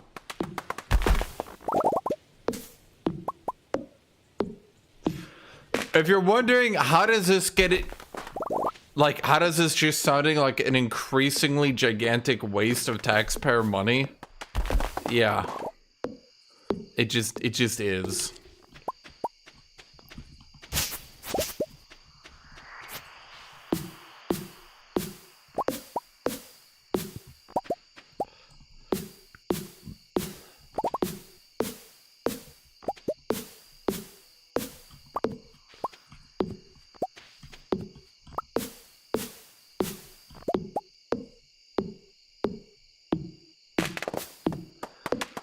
Yeah, I shouldn't chop off too much because I'm not gonna have wood anymore.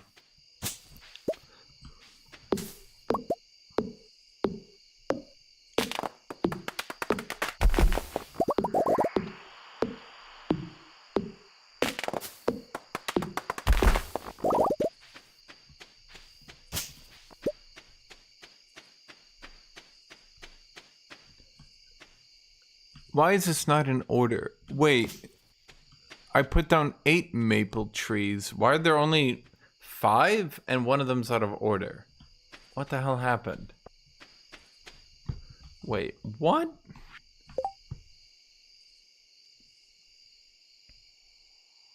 Mahogany.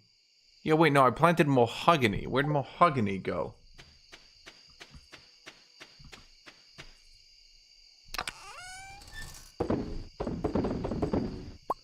Yeah, wait, where'd my mahogany go?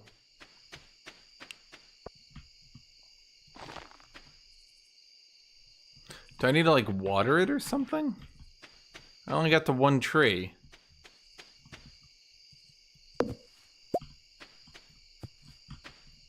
Is this fully grown?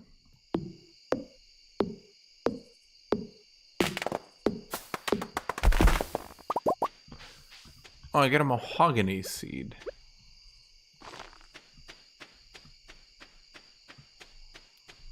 Mahogany.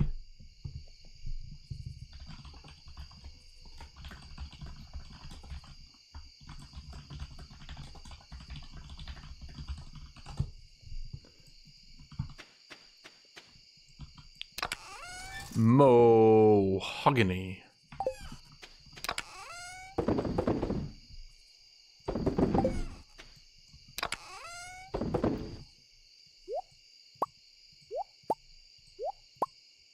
What, I have 110 blackberries. What am I gonna do with 110 blackberries?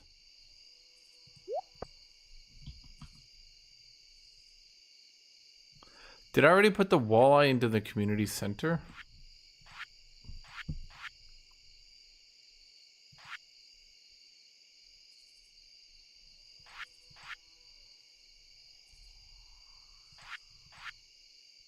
Oh, I did.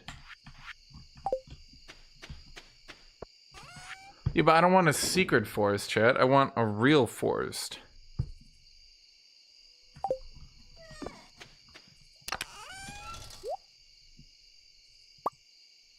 What do I do with this many blackberries?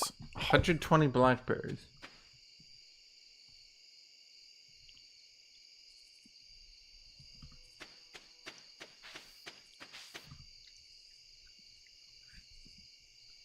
Every health benefit veganism has was actually because they just consumed way less calories and ate food with less chemicals.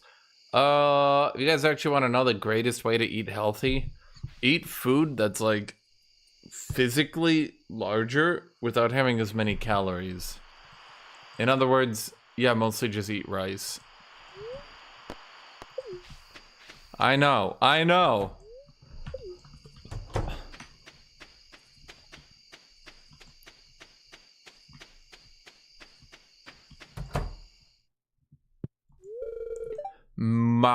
Oh, I should have done. Why'd I do Maulina? Wait, can I rename it? Should have been Moulina. Why is it Maulina?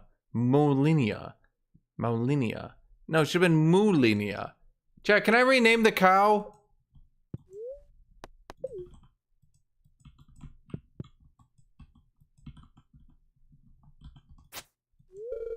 Cowsley. Beppo. Cowtholomew.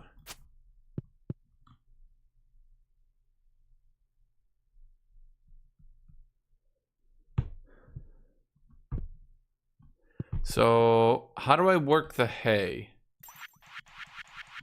So, wait, do I put the hay in here?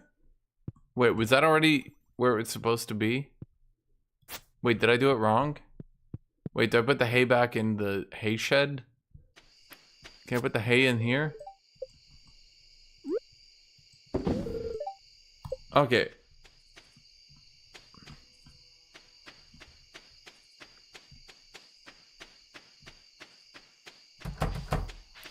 Will the cows come into the cow field? Chat, I need more money.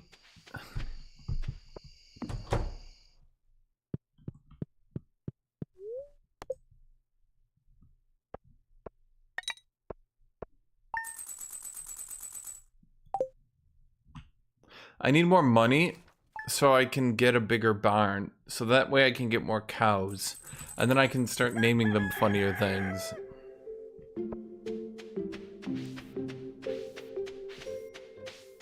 This makes sense to me. So wait, what do I need to do? The game doesn't really tell me. So wait, so I take the hay.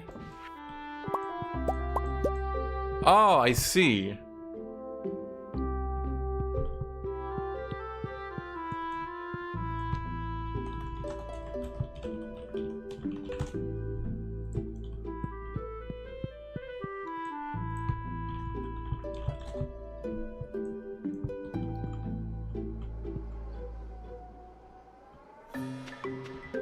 Click the cows for friendship. Cowtholomew. No, I wanna rename. Moo. No, you know what? Never mind. No, you know what? His name is fine. Beppo is also fine. Cowsley.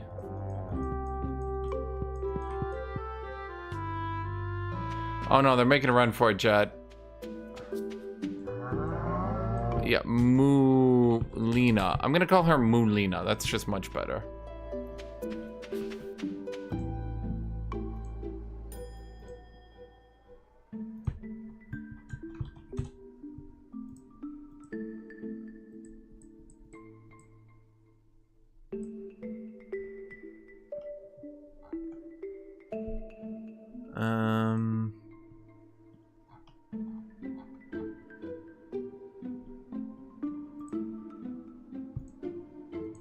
Okay, sorry.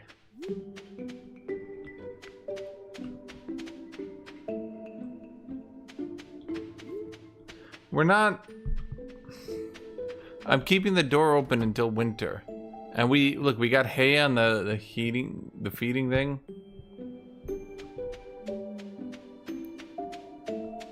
Project Zomboid? Oh boy, I can't wait to play Project Zomboid. Said nobody ever. Hey guys, they'll say. They made the game even less player friendly and even less fun. Oh my god, says our key audience. That's so cool.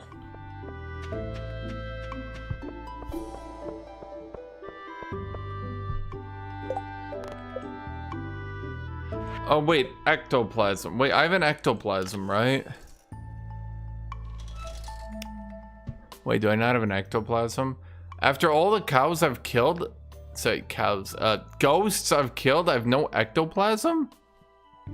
Wait, what? How is that possible?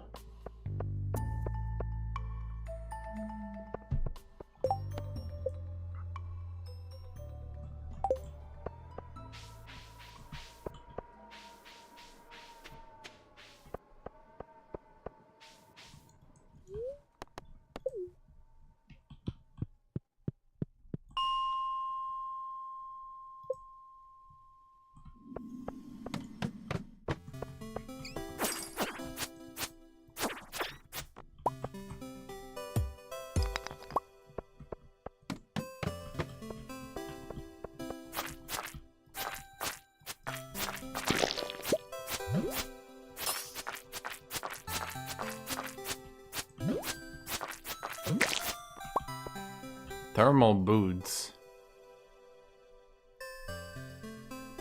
Designed with extreme weather. What?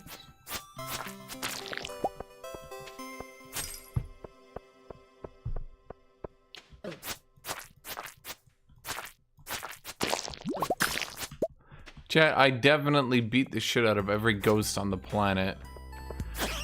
In fact, I even started killing alive people just so they couldn't turn into ghosts. That's how much of a ghost hater I am.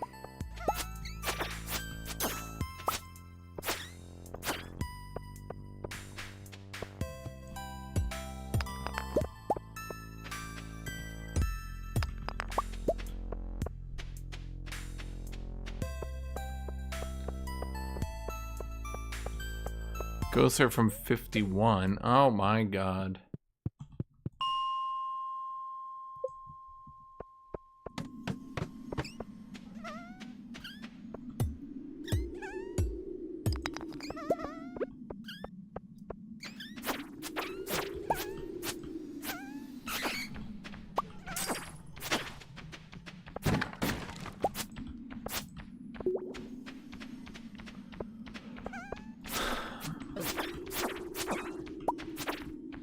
But chat, what about your chance of beating me?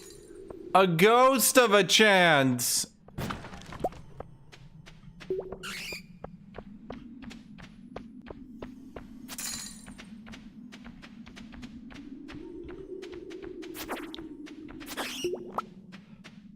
Go down, beat this slime.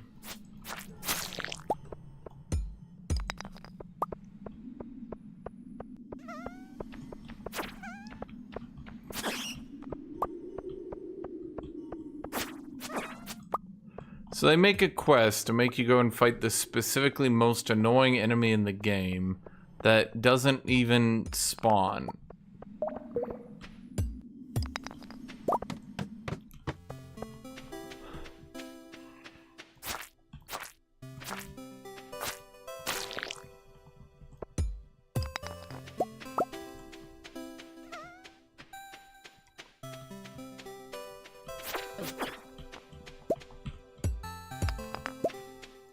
Is that it? Nah, it seems that way.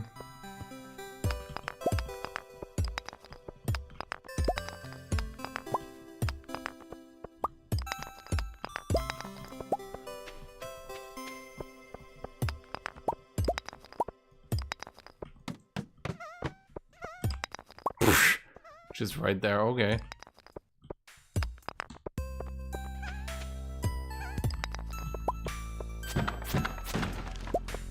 Wood mallet. Chat, I'm getting me mallet.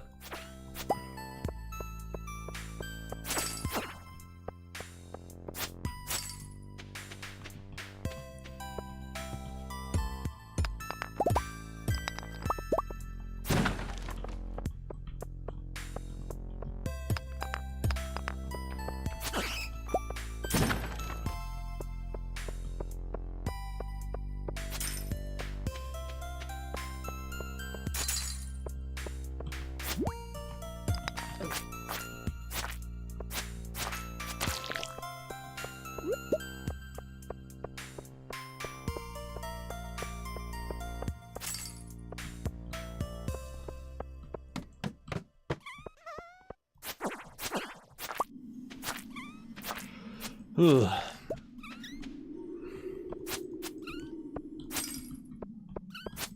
When has Turkey ever won at geopolitics? I think, okay, let me think here, Jed. So let's see here. Turkey, you got nukes from America. I guess that you could technically call it like a co-op victory. Let's see, other than that, you guys got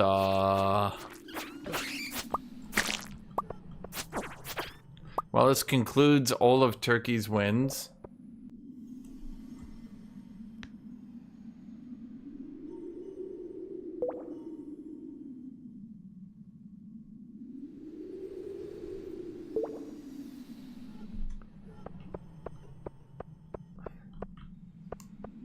Why is this a Turkey win, Aussie?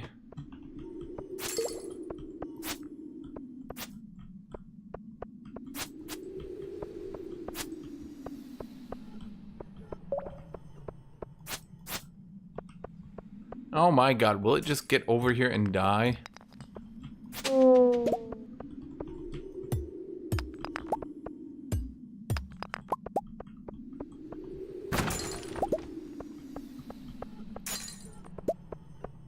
It's just so I have this right.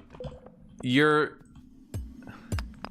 declaring a complete ceasefire in Syria to be a Turkey victory?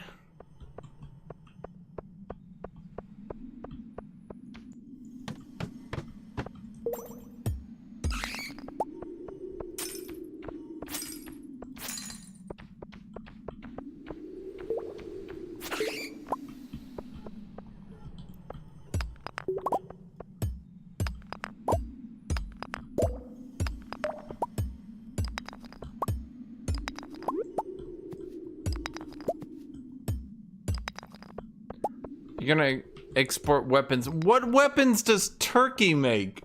Aussie? Aren't you guys bankrupt? Can you even afford the land to put a factory on?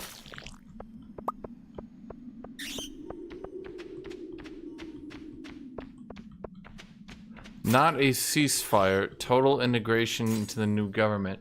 How is that different than a... Okay, so what exactly are you saying is going on?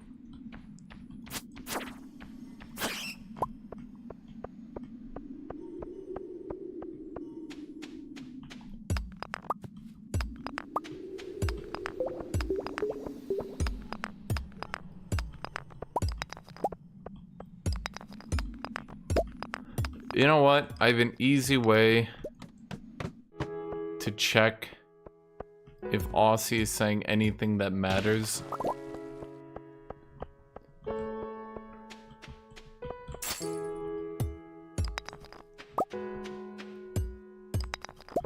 Man, I'm getting a lot of iron here.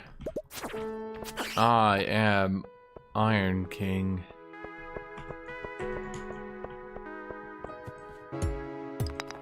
Though I wish I was Ghost King. Where's all the goddamn ghosts with the ectoplasm?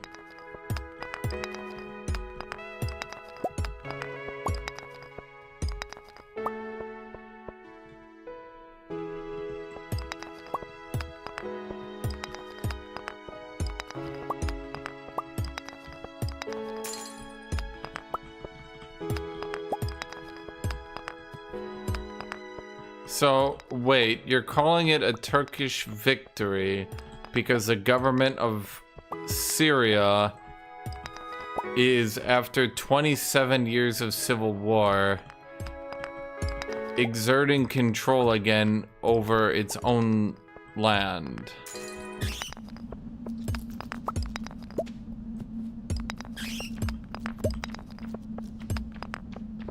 Honestly, I guess when you have no winds, you really gotta stretch for him, huh? Did I already see the stairs and I'm just blind?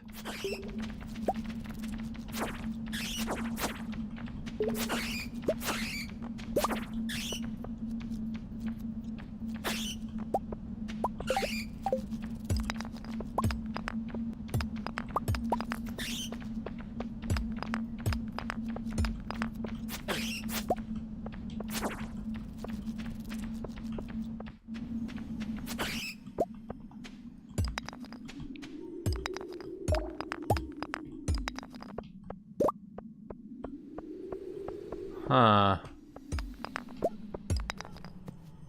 Well, I don't see the stairs, but then again, you know, there we go.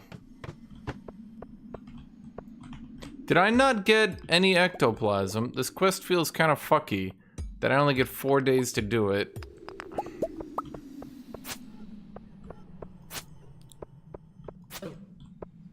Maybe the quest maker doesn't remember how annoying ghosts are. Oh boy, solar essence.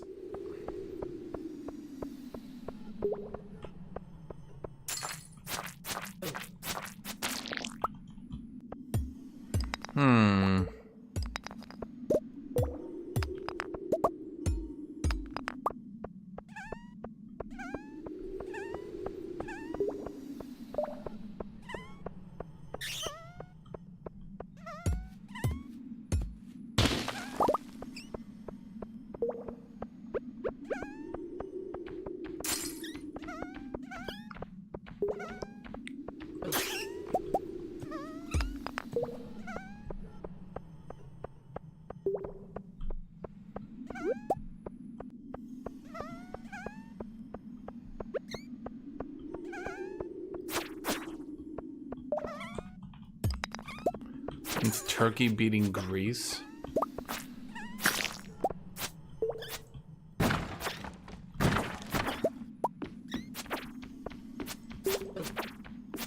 Here's a real question. Where did all the native populace of Anatolia go? Emits a constant glowing light. Is there a difference between a constant light and a constant light? Is glowstone better than glow? It's got 2. Is that better than 1?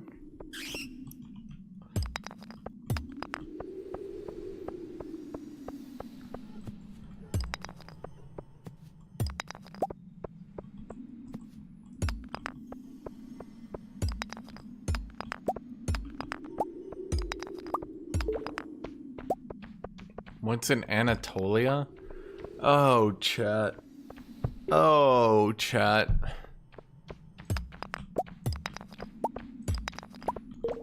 I, for one, am embarrassed. Anatolia is Turkey. That location is Anatolia. The Anatolian Peninsula.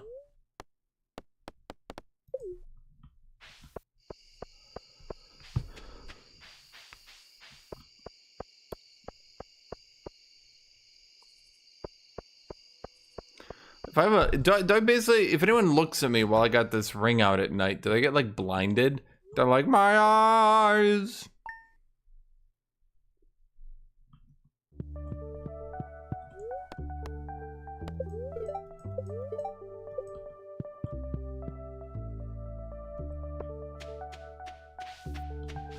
Ah. It's very good to meet me right now, chat.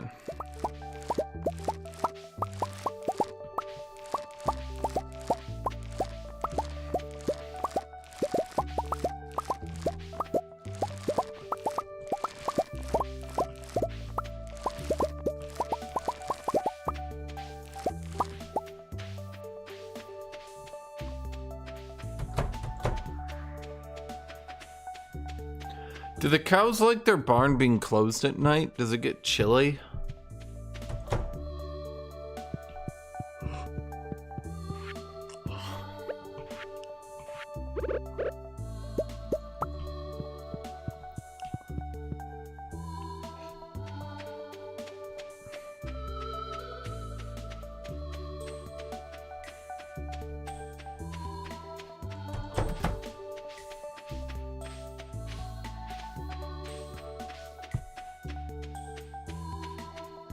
Well, let's see. We fed the cows. We harvested the crops. Now what?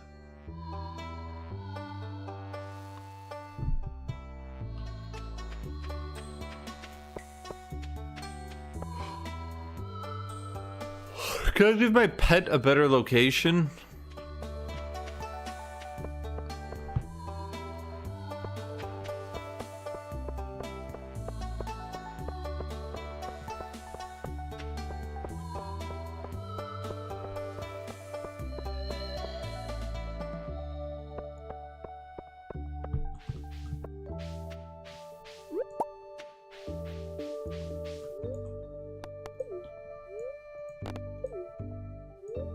Oh my god, no. Pick this shit up. Pick it up. Why won't it pick it up? It's in my inventory? My inventory is full. God damn it. Inventory is full. Inventory is full.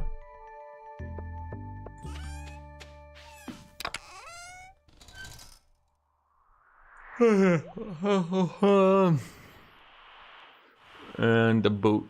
The booty boot. Didn't I have boots? Where's my boots? Boots. There we go. Chad, do I really need to water the cat? Is it actually gonna make me water this stupid cat? Oh, god damn it. That's just tedious.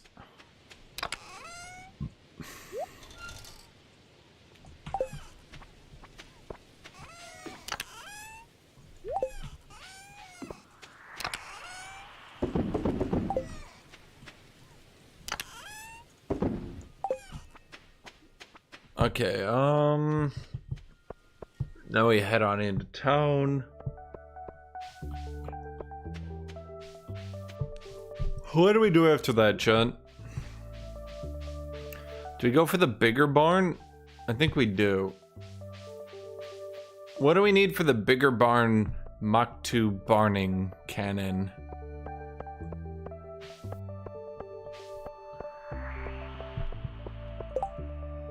Need a common mushroom to skewer on a shish kebab. I don't want ducks.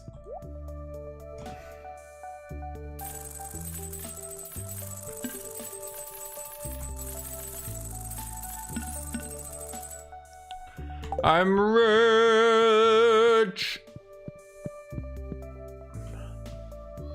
Why do I want ducks? I don't need ducks. Why would I want ducks?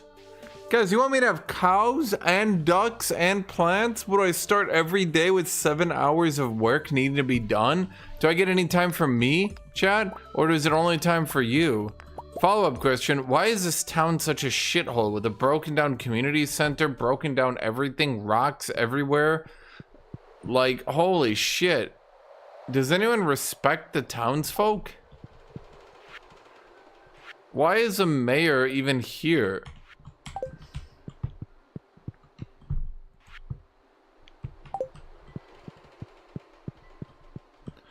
Okay, let's see what we need to do. Ah, God. This is why this game needs to be multiplayer. You need multiple people harvesting everything.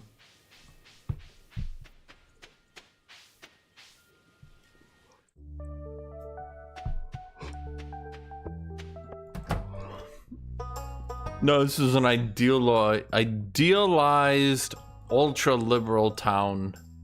Tornado. Okay, so you guys want a coop that's wooden stone. I'm not really sure what they get money from. What does this town do for money? Seriously. What's everyone's job? So she makes buildings, but no one's building anything. So who's paying her? Me? What was she doing before I got here? What does everyone else do for money?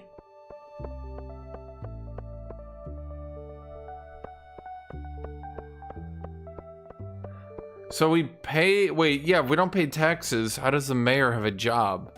Is his job to be the mayor?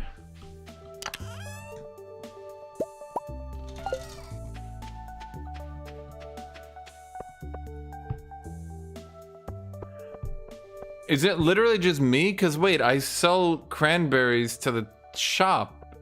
So the shop owner would need to be at the very least selling more than I'm selling to him.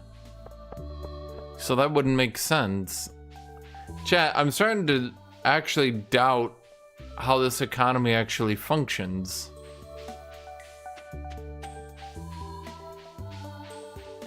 Yeah, is this a meth town? Is this actually just a secret Canadian meth town?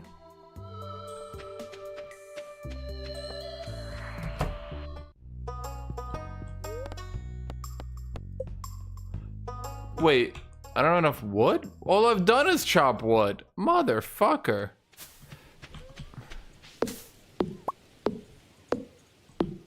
Wait.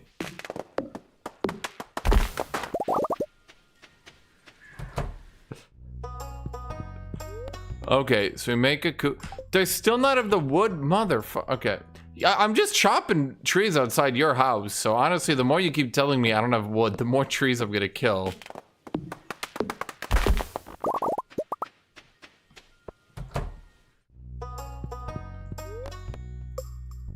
Okay, so we make the coop.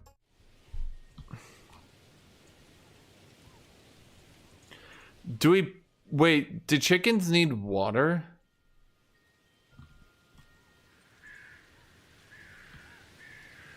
How does this work, chat?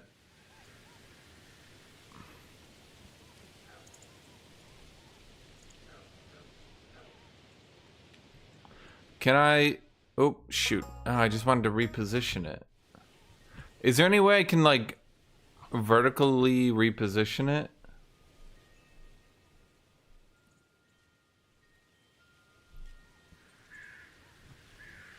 I guess I just put it there. It's not great, but oh well.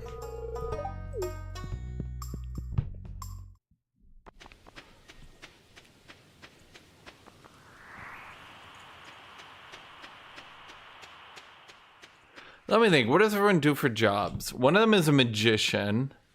One of them is a carpenter. One of them is an animal herder. Like a rancher. Not a very big ranch, though. Let me think here. One of them runs a local market. One of them runs... Actually, Tornado, you would like this game. It shows in real time Walmart moving in and selling at a loss in order to shut down all local businesses. And it's up to you, the local business owner, to resist the urge for cheap prices in order to save the town.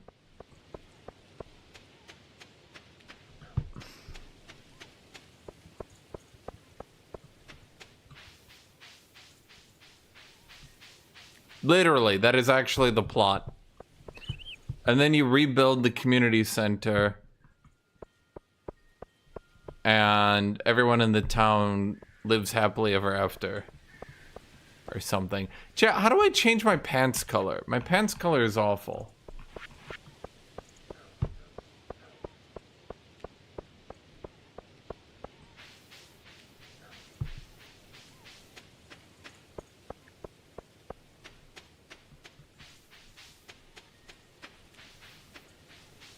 Oh, one of them's a doctor. One of them runs a blacksmith, which actually doesn't make much sense when you think about it. How does a small town like this have a museum? Wait, do we have any police?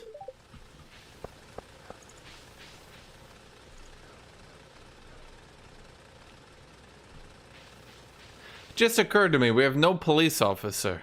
No sheriff. So you're the mayor, you have a total, we have a fisherman. Okay. We've got the town trailer trash drunk. We've got the retired old couple. We've got the bar. The only problem is I'm not really understanding how money is getting into the town. What do these two do? One of them's a photographer. Wait, what does purple hair girl do? And what do you do?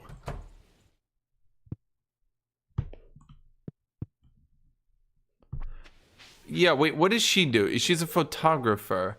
It's too cold to go to the beach anymore. Thank you, Haley. Saw it. What do you think I should do today? Watercolor painting. That's a pretty good idea, actually. Yeah, the trick was to listen to her for 2 seconds.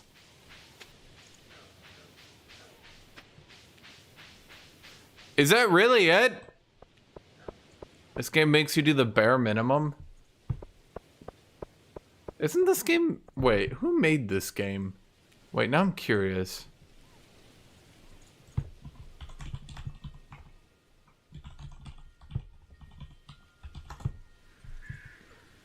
Eric Barone.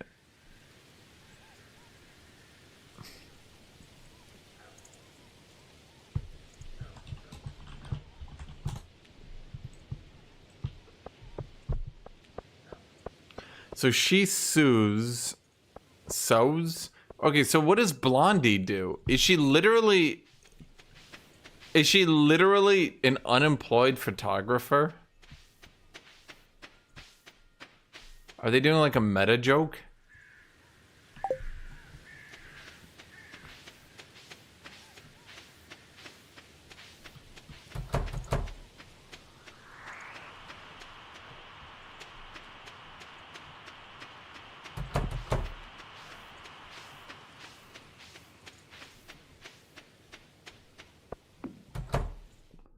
Oh, nothing else to do today.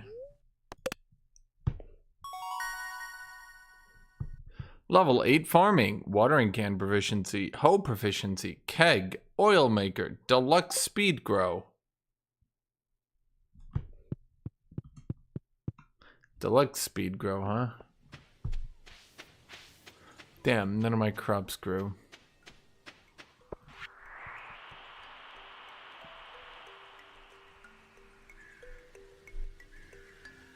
My mother made me a pink cake. It's okay. My real mom would have given me a cookie cake.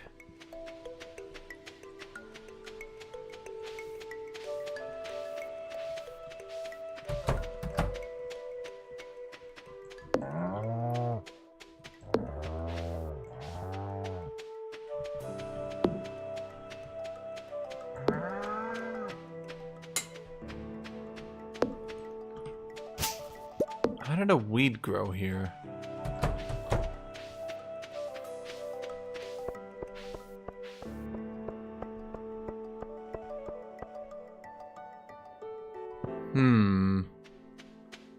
Okay. Yeah, I kind of thought this stuff would grow back a bit quicker. I kind of annihilated nature's beauty.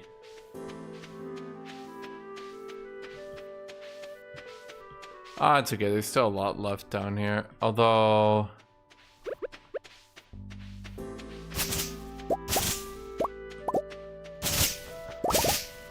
I kind of got to get rid of all the weeds. And definitely the stones.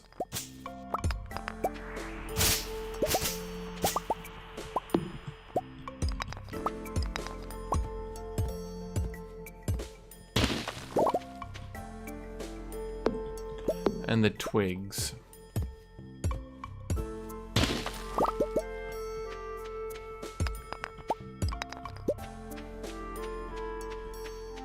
Yeah, Emperor, your dream is to date a fisherman.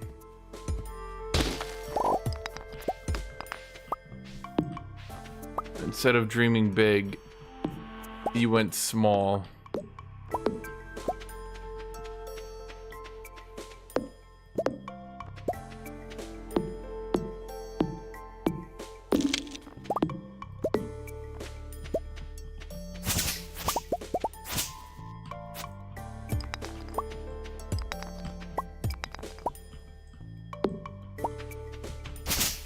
I'm just clearing out all the weeds right now. There we go.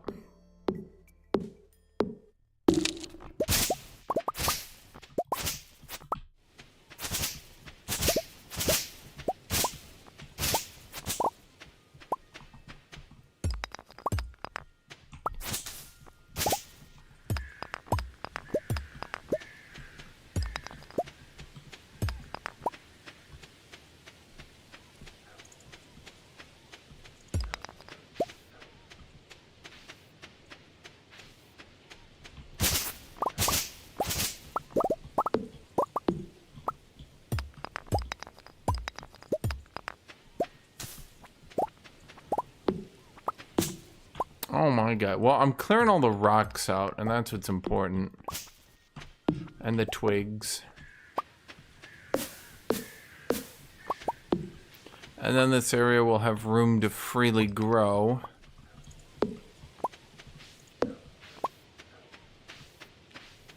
I think I got them all. Oh, no, there's one right here. I think that's one over there, but I can't tell now.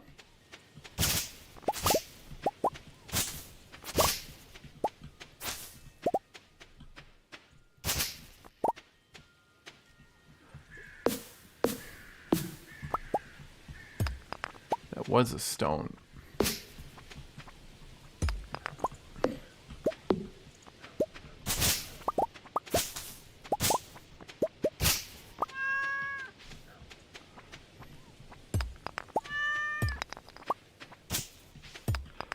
I mean, I probably don't need to do...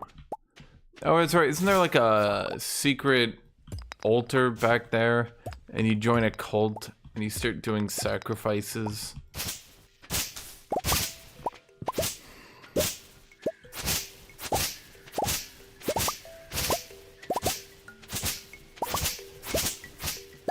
There we go.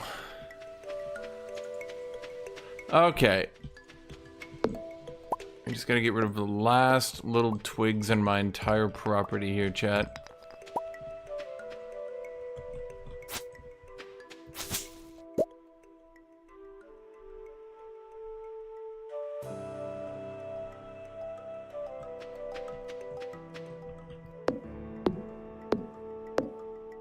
I have 4 cows.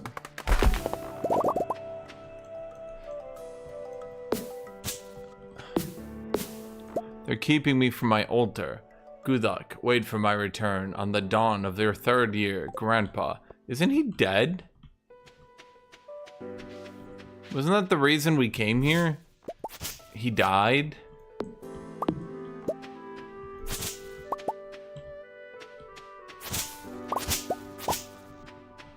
Is he like Gandalf?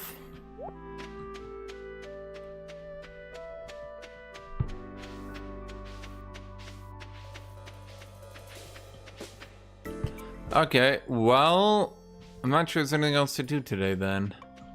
Did we do everything? It seems so.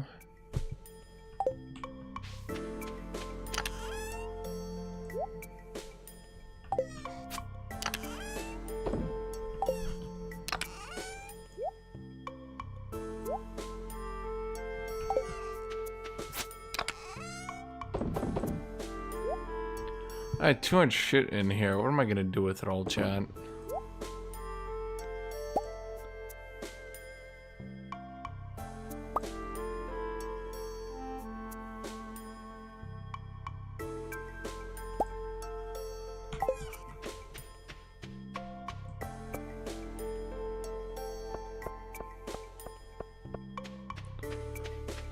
Yin Puri is a farmer, but not as good as me.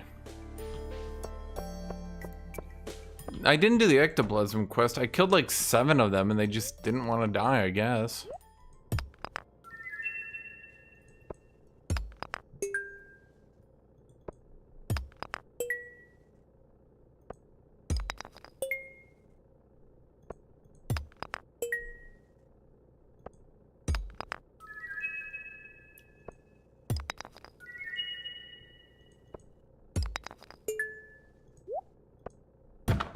A mysterious gift. A mysterious gift. These are all useless. Chat, what do I start doing with all these like dwarven scrolls and shit?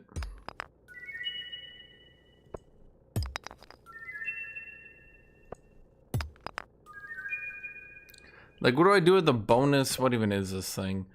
Esperite. But who buys the dwarven scrolls?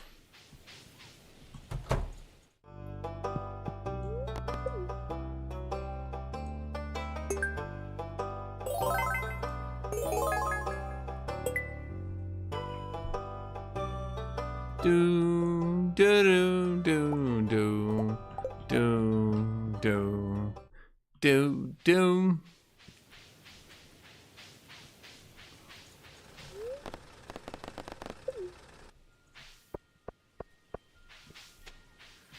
Yes, Eldrick.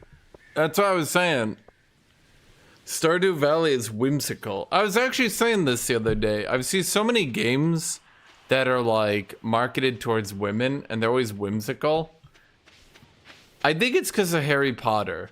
That's my thoughts. I think Harry Potter was really popular growing up. And I think there's just this like female slant towards whimsy. That's my... Oh, I do have an earth crystal now. That's my conspiracy theory.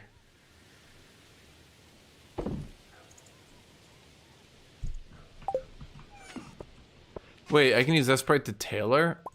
Oh. Well, it's gone now.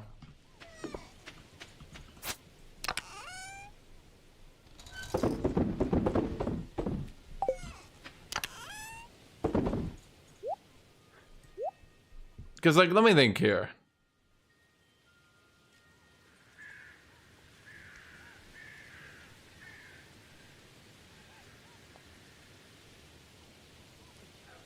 What are, like, the big female games?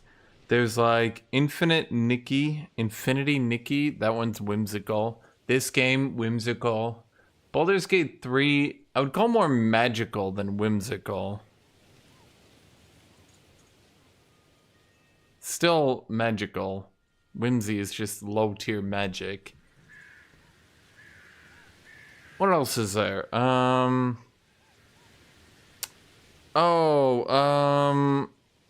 Hello Kitty. That's pretty whimsical, right?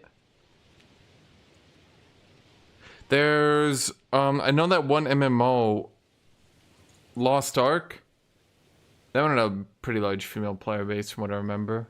It's still magic, ARPG magic though.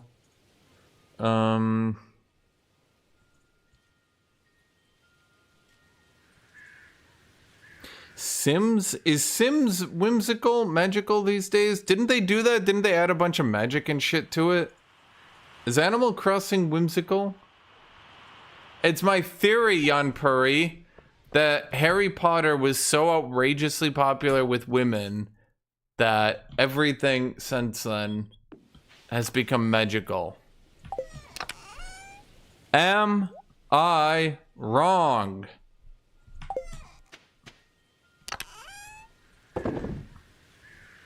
Do I still need that mission for the Earth Crystal? No. Oh, wait, it's the final day. I'm gonna fail that. Oh, well. Well, let's just put it in here. Well, hold on. Okay, let's take this shit out and just sell it then.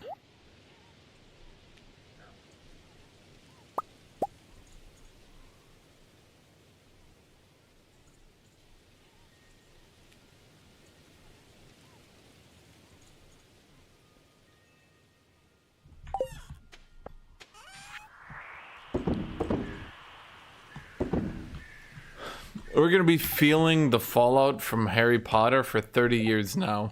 I swear to God, chat, there's gonna be like, oh my God, they're gonna make sequel movies to Harry Potter in 20 years. Well, let me think.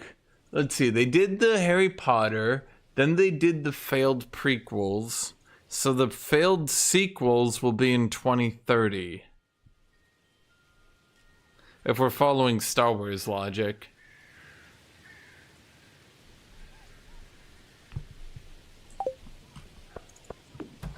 They're making a Harry Potter oh, I heard about that, yeah.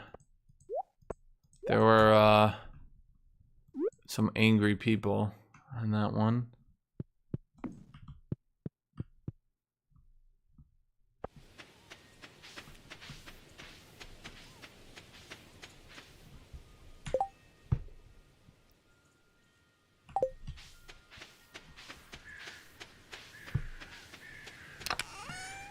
Bam. Okay. So obviously these are old, these are new. This is more of the industrial farming. We're gonna improve it eventually, chat. Don't you worry.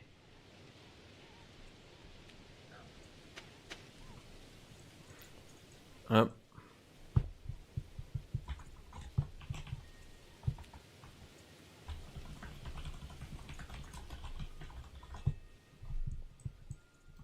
Okay. So what am I doing for the rest of today? I guess nothing again. Did I pet the cows? Yeah, I would pet the cows at the beginning.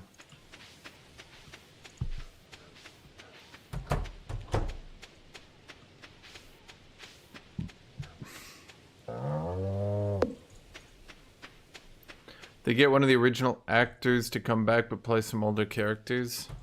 Oh, well, yeah, I mean, they'll do... Well, I mean, to be honest, one of the only reasons...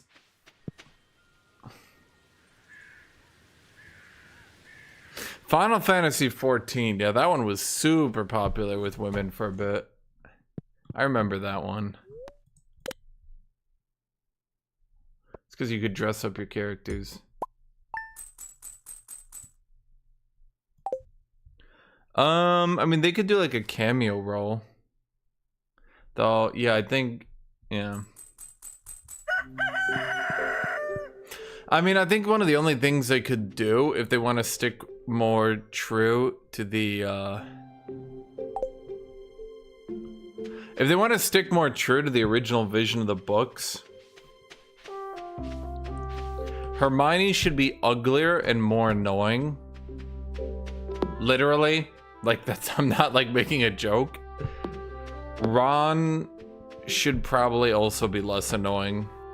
Hermione should be uglier and more annoying. Ron should be less annoying. Yeah.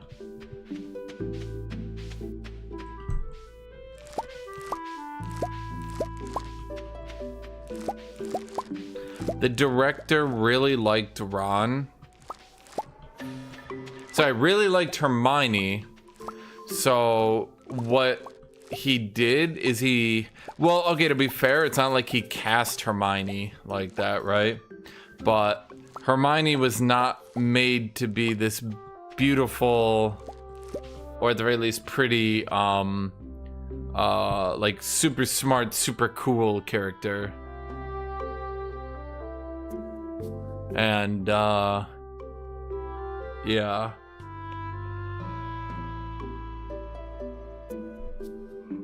She was made to be kind of annoying at times.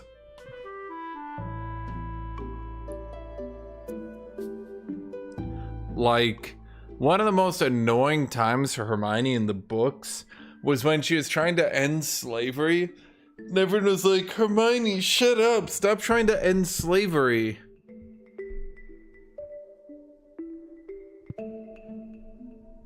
No, I'm not joking. That was actually a plot point. Lots of people look at that and go, what the fuck, Rowling?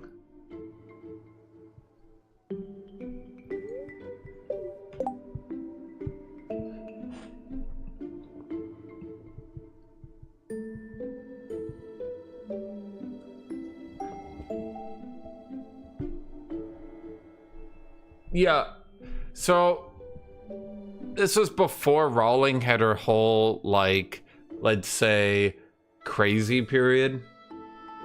And Hermione was originally made to be a smart, kind of poor-looking know-it-all. Like, she wasn't really made to be, like, let's say, a heroine, kind of heroic, do-everything-best character. And the director really liked Hermione. And so basically the way J.K. Rowling originally wrote Hermione, a lot of people kind of didn't like her, but the director liked her, and so he wanted other people to like her. So he took out basically every single one of her flaws and gave her flaws to Ron so that she would look cooler next to Ron. I'm not making this up. This is like actually what happened.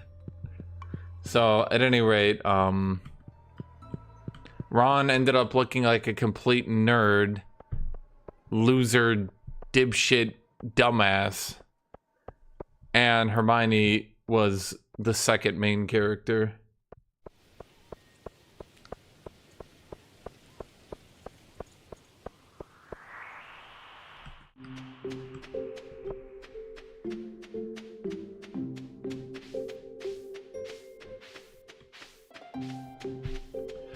I don't think I pet the cows today, did I? This is why Ron ending up with Hermione felt weird in the movies. I think JK, back when she was still more sane, didn't JK Rowling eventually say that Ron and Hermione getting together was actually just kind of stupid, and she only wrote it that way because she wanted to go against the typical, like, main character and his friend get together at the end? But then, like, I think she reflected on it like a year later and was like, yeah, that was kind of stupid, actually. She only did it to go against the grain, and it just ended up not being good. Basically, imagine it like this. She, like, kind of deliberately wrote it for Harry to get with Hermione at the end. But then, like, she wanted to, like, what a twist! And not just do, like, the obvious thing. And then, so that means, like, all the writing throughout the stories then gets wasted. And at the last second, she's just like, change places! And everyone's like, what?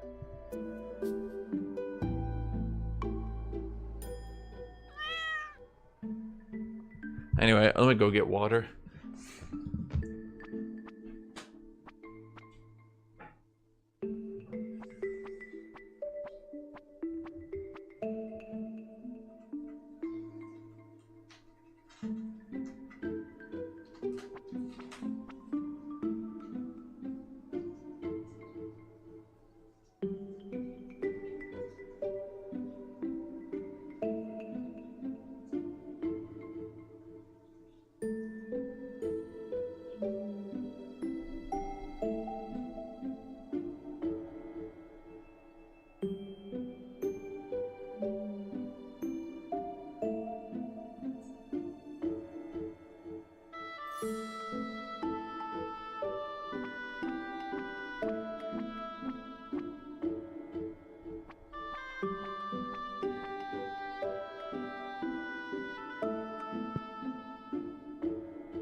Why do you think JK lost her mind? Do you mean why? Honestly, I think her books are never really written that well to begin with. She just kind of hit the exact kind of story that people wanted. I lived through school at that time. She was like crazy, like outrageous. It was, I don't think people really realize how just batshit insane popular it was. Like, I don't think you get things that popular anymore. I can't really think of anything, like, since the advent of the internet and everyone having choices, and I'm not saying that's a bad thing, but I'm saying, like, culture isn't really as centralized anymore. I don't think you'll ever get something like on the popularity that Harry Potter was. I think Harry Potter was...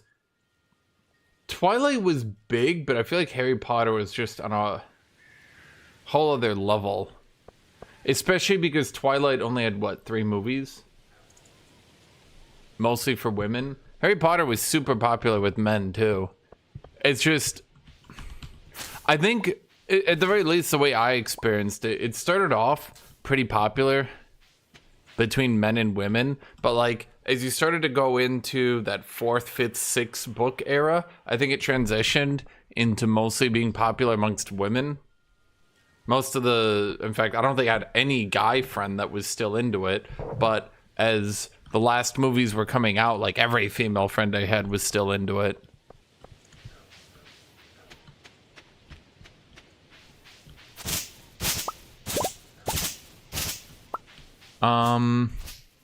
Yeah, I think it was ludicrously popular.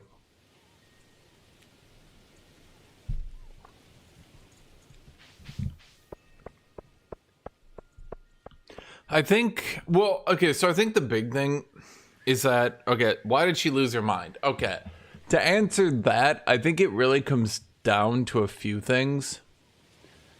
She was, like, weirdly liberal at the, like, dawn of Twitter and the dawn of, like, I don't even want to know. Not like, what was it even called back then?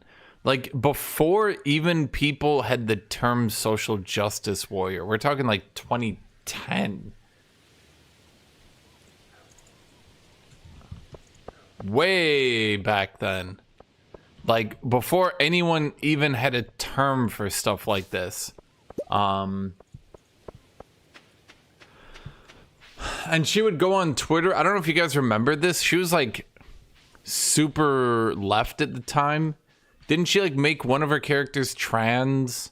She made, I think she tried to say Hermione was black.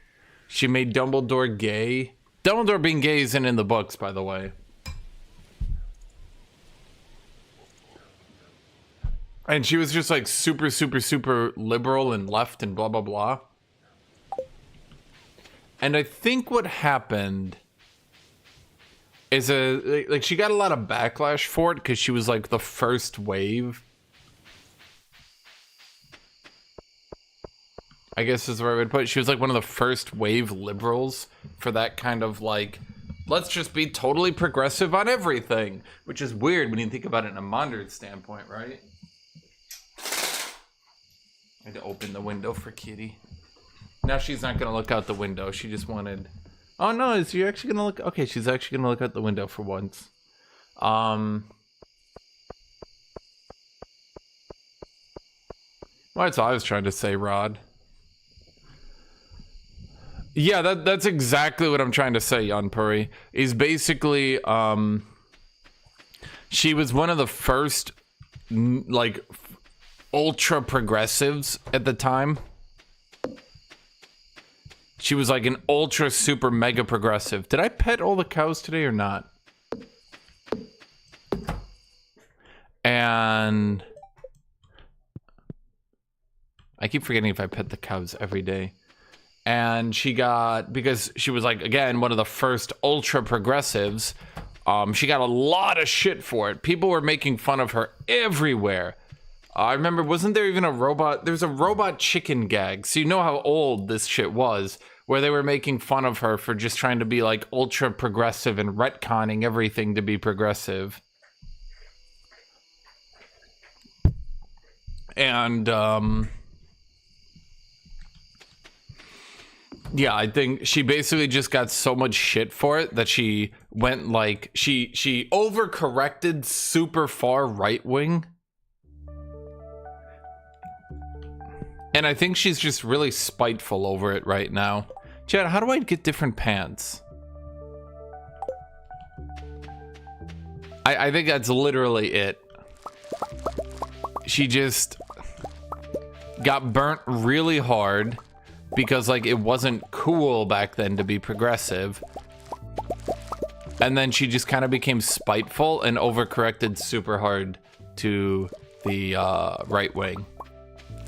But if you actually look at her and what she does,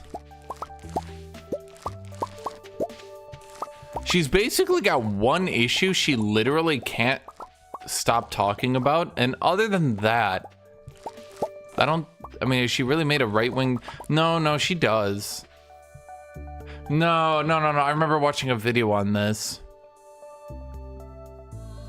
No, after,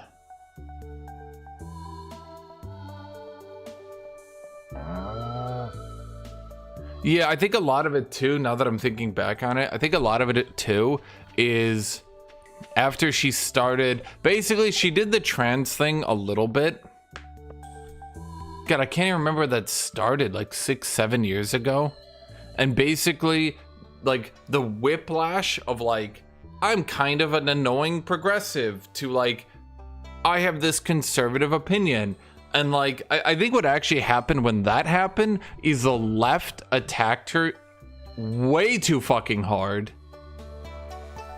Right, pet the cows. The left attacked her way too fucking hard to the point where like, she literally only had conservative friends anymore. And it, well, you know, when you only have conservative friends anymore, you're going to adopt a more conservative opinion base. Yeah, that's what I'm saying, Young Perry. The left like went fucking just tsunami on her. And I don't think anyone being attacked that hard by the left is going to continue to have leftist opinions, especially if they feel kind of betrayed, you know?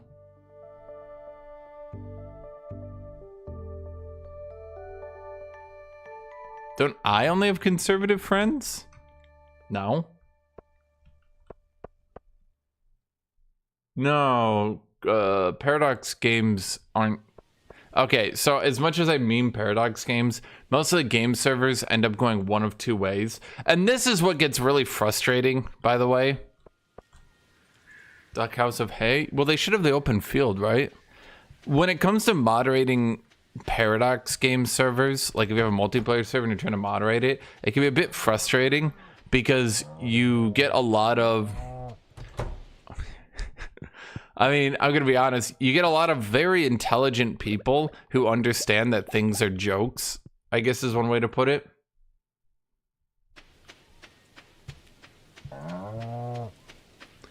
And when those people make jokes, they're just jokes, they're funny, they're stupid. And then you have other people who don't think that they're jokes.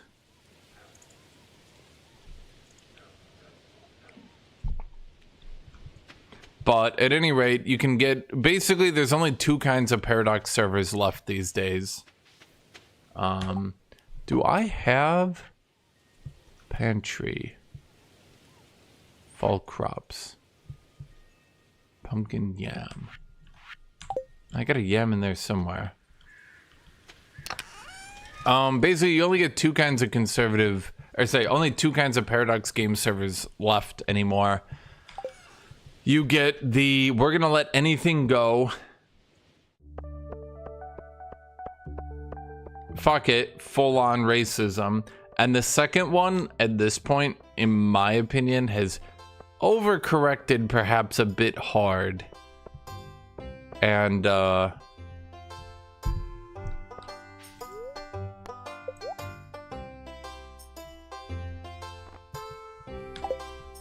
yeah. I use strong like me, smash stone.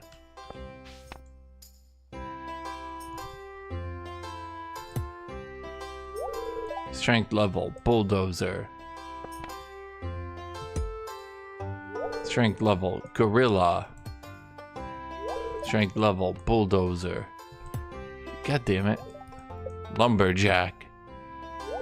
Bodybuilder. God damn it. Ox. Mammoth. Dude, come on.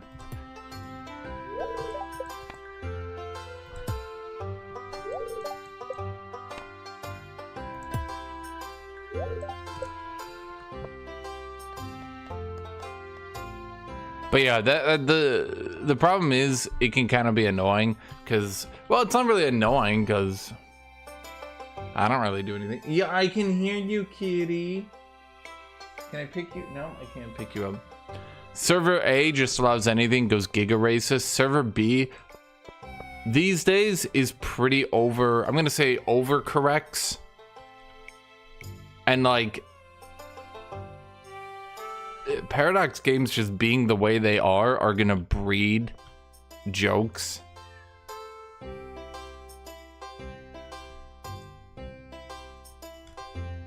And yeah. What am I doing at the fair? He doesn't look very happy. Guess Mayor Lewis had to cut costs of the budget clown this year.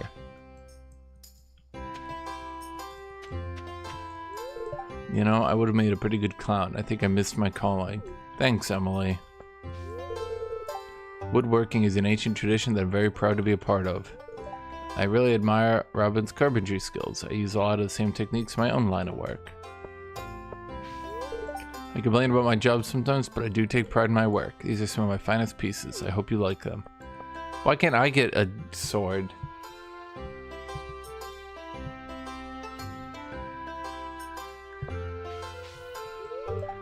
Gun's blades get sharper every year. Why can't I buy them then? Robin really works hard on her carpentry stuff. She deserves a little recognition now and then. Okay. I played the strength games too many times and now my arms feel like rubber. And we've been to the fortune teller. She set up her stand in the graveyard. Wait, what? I already saw her. She told me something interesting. Giggle. Why in the graveyard? That's a little... Better hurry up, kid, before old Pam here fishes every last lunker out of the tent. Hee hee.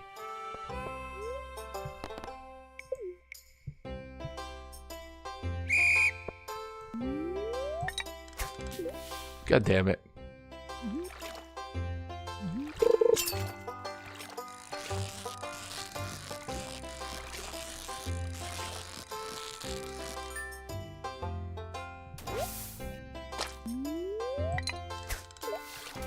No, we're gonna do this right.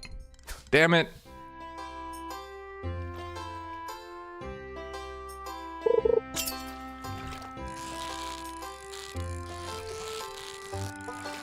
I would say over time, I have a stunningly effective habit of turning people liberal anyway. Kitty. Oh my god. Kitty, I can't reach down and pet you while I'm also playing this game.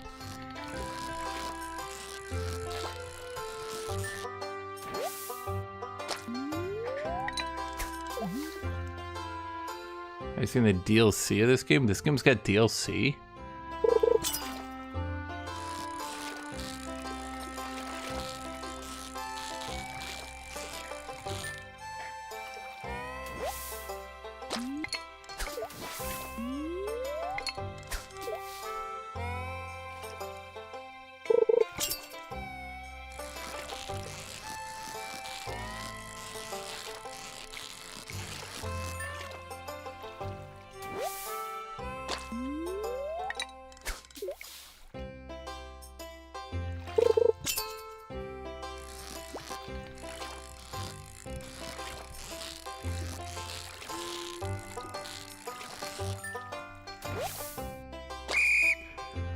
I played Disco Elysium and then I became a gay commie. True.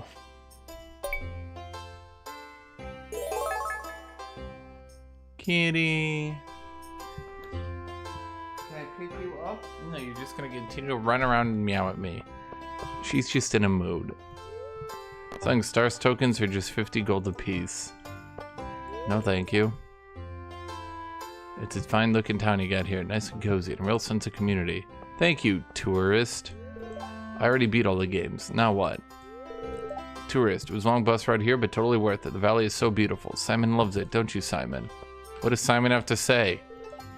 No, Simon. Give me your opinion, Simon. Don't let her talk for you.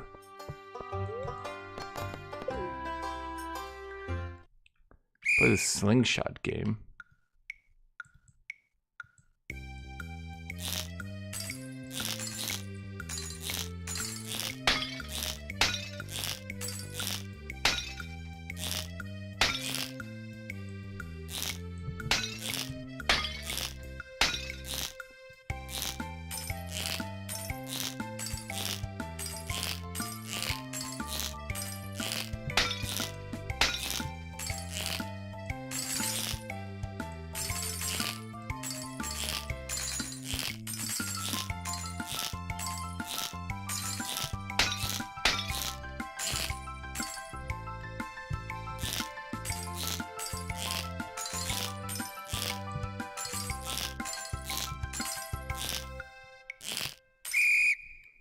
Okay, but that was a perfect score.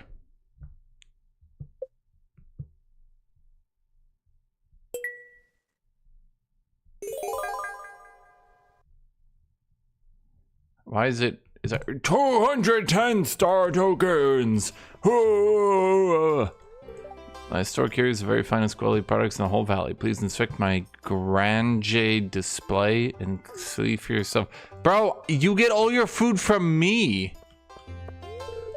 Marnie, I tried my best, but my display is pretty weak compared to Pierre's. He's setting up a Grande display, Guthuk. It's your chance to show off all the good produce from Potato.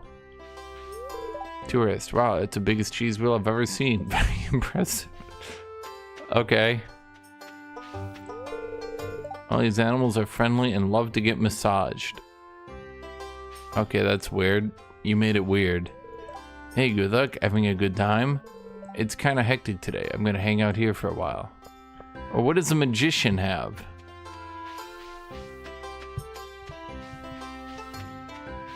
Magician. Well, Wick and I have known each other for a long time. She's a remarkable diviner and a good friend.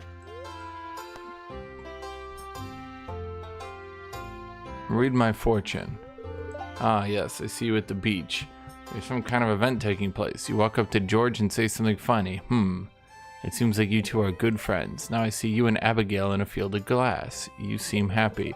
The crystal ball has moved on. Now I see you harvesting a plump, ripe melon. You're on a wonderful looking farm, bursting with life. Bullshit! I would be harvesting a potato! A potato!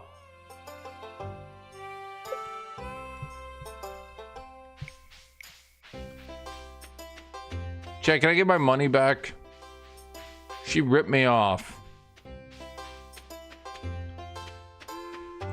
Can I do anything with the clown? No.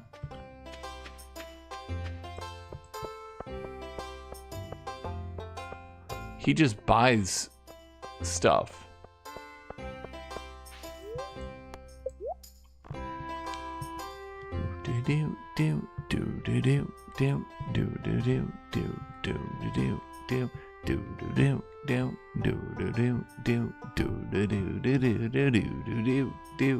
Wait, I want a rare crow. How do I get the rare crow?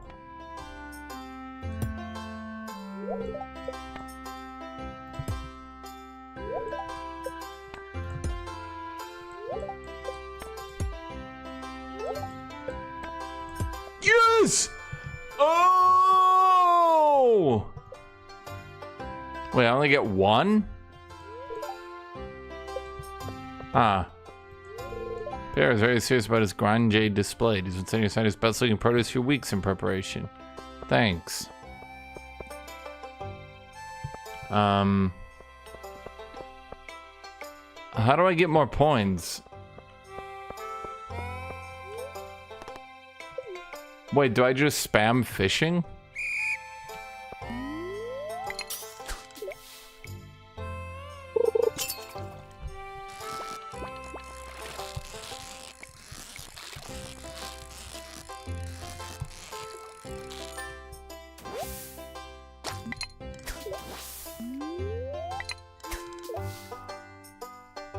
Wait, so I just spam fishing?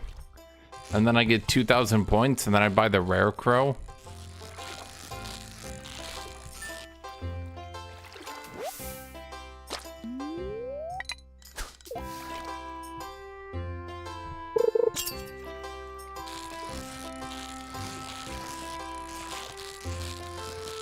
How do you play this game if you're bad at fishing? That seems to be like 90% of the game. Hello, Stephens. Hello, Fisher D3. We've been around less. You missed the last 2 streams because you're Asian. Well, I'm not sure what that has to do with it.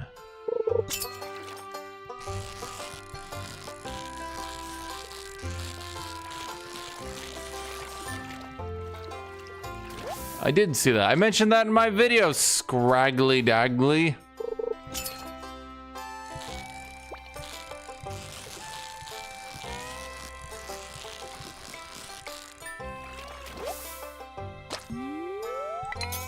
Scragger, you weren't even here when we were watching a documentary over how America brutally eviscerated the British Empire. Yeah, in the beginning, well, I don't think I said the exact number, but I compared it to the previous Monster Hunter, and it sold, I think it was actually a little bit more than 2 to 1, but it outsold the previous Monster Hunter pretty hard.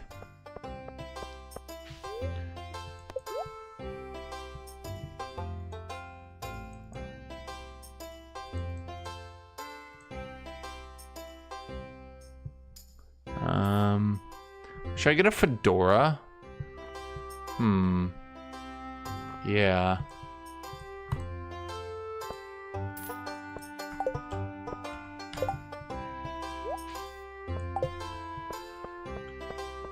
Much better.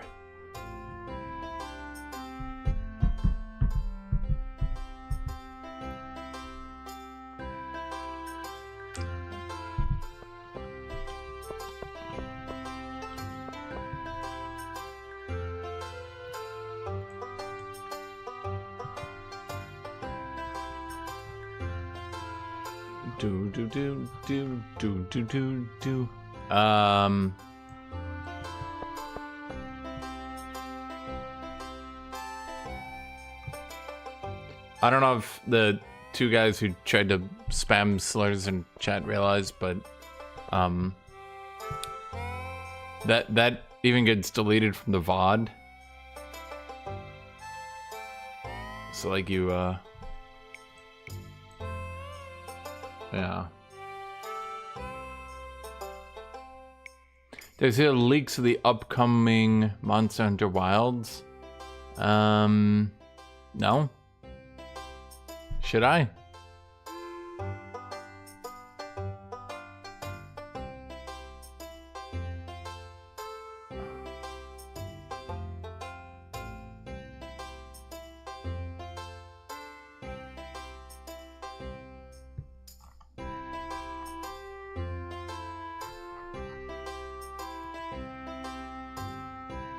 Did I?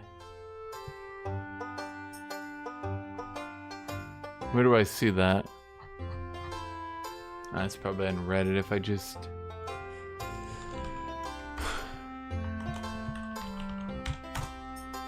I use Reddit too much, but then again, pretty much always works, doesn't it?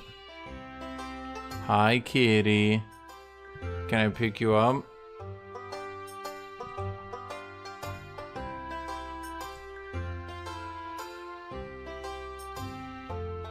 Potionomics? I'm not really into this kind of genre. I'm just sort of playing this one because I got nothing to do this week, but I'm still enjoying it. I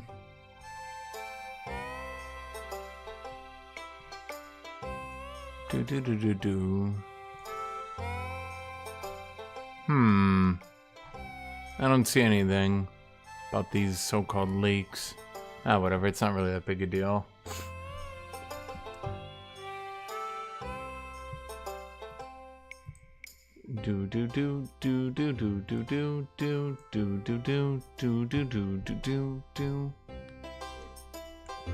Okay.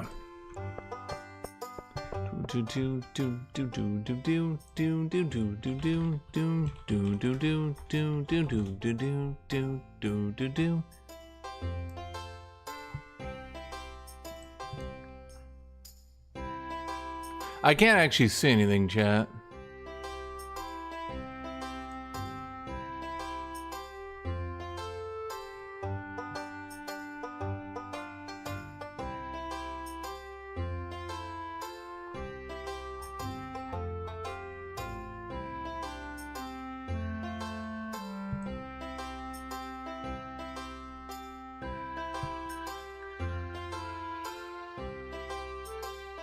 Oh, you probably at me, didn't you?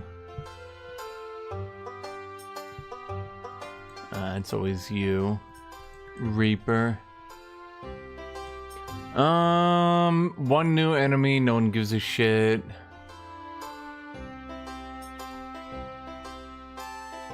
Yep, okay, I'm going on.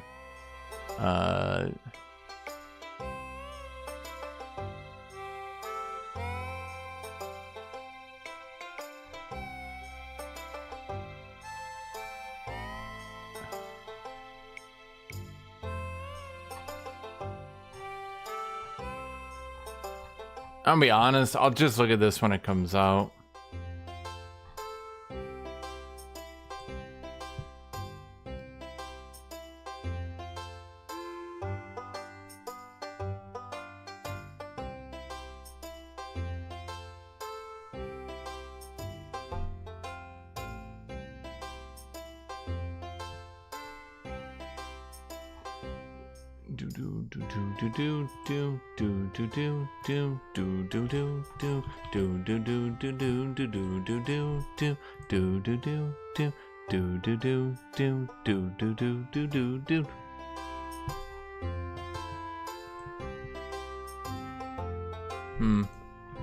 Sorry, I was looking at that. It doesn't do anything.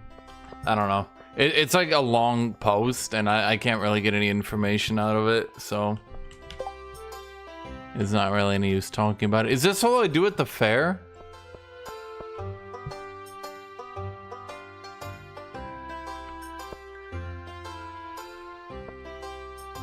Did I do anything else? Or not?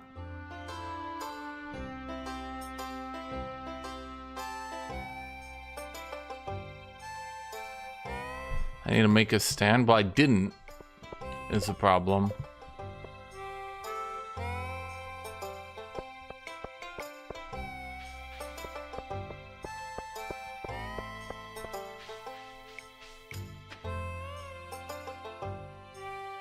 Well, yeah, I'm on. Well, I mean, do I do anything now, chat? I don't think I do anything.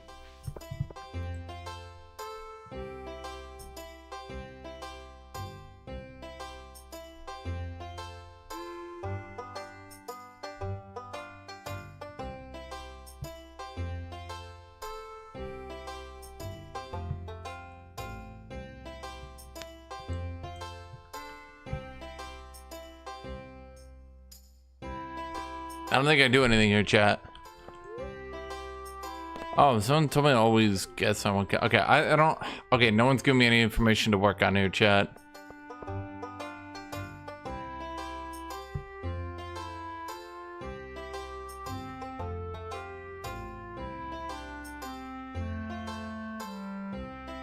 That's a chance of making Pierre cry. Which one's Pierre?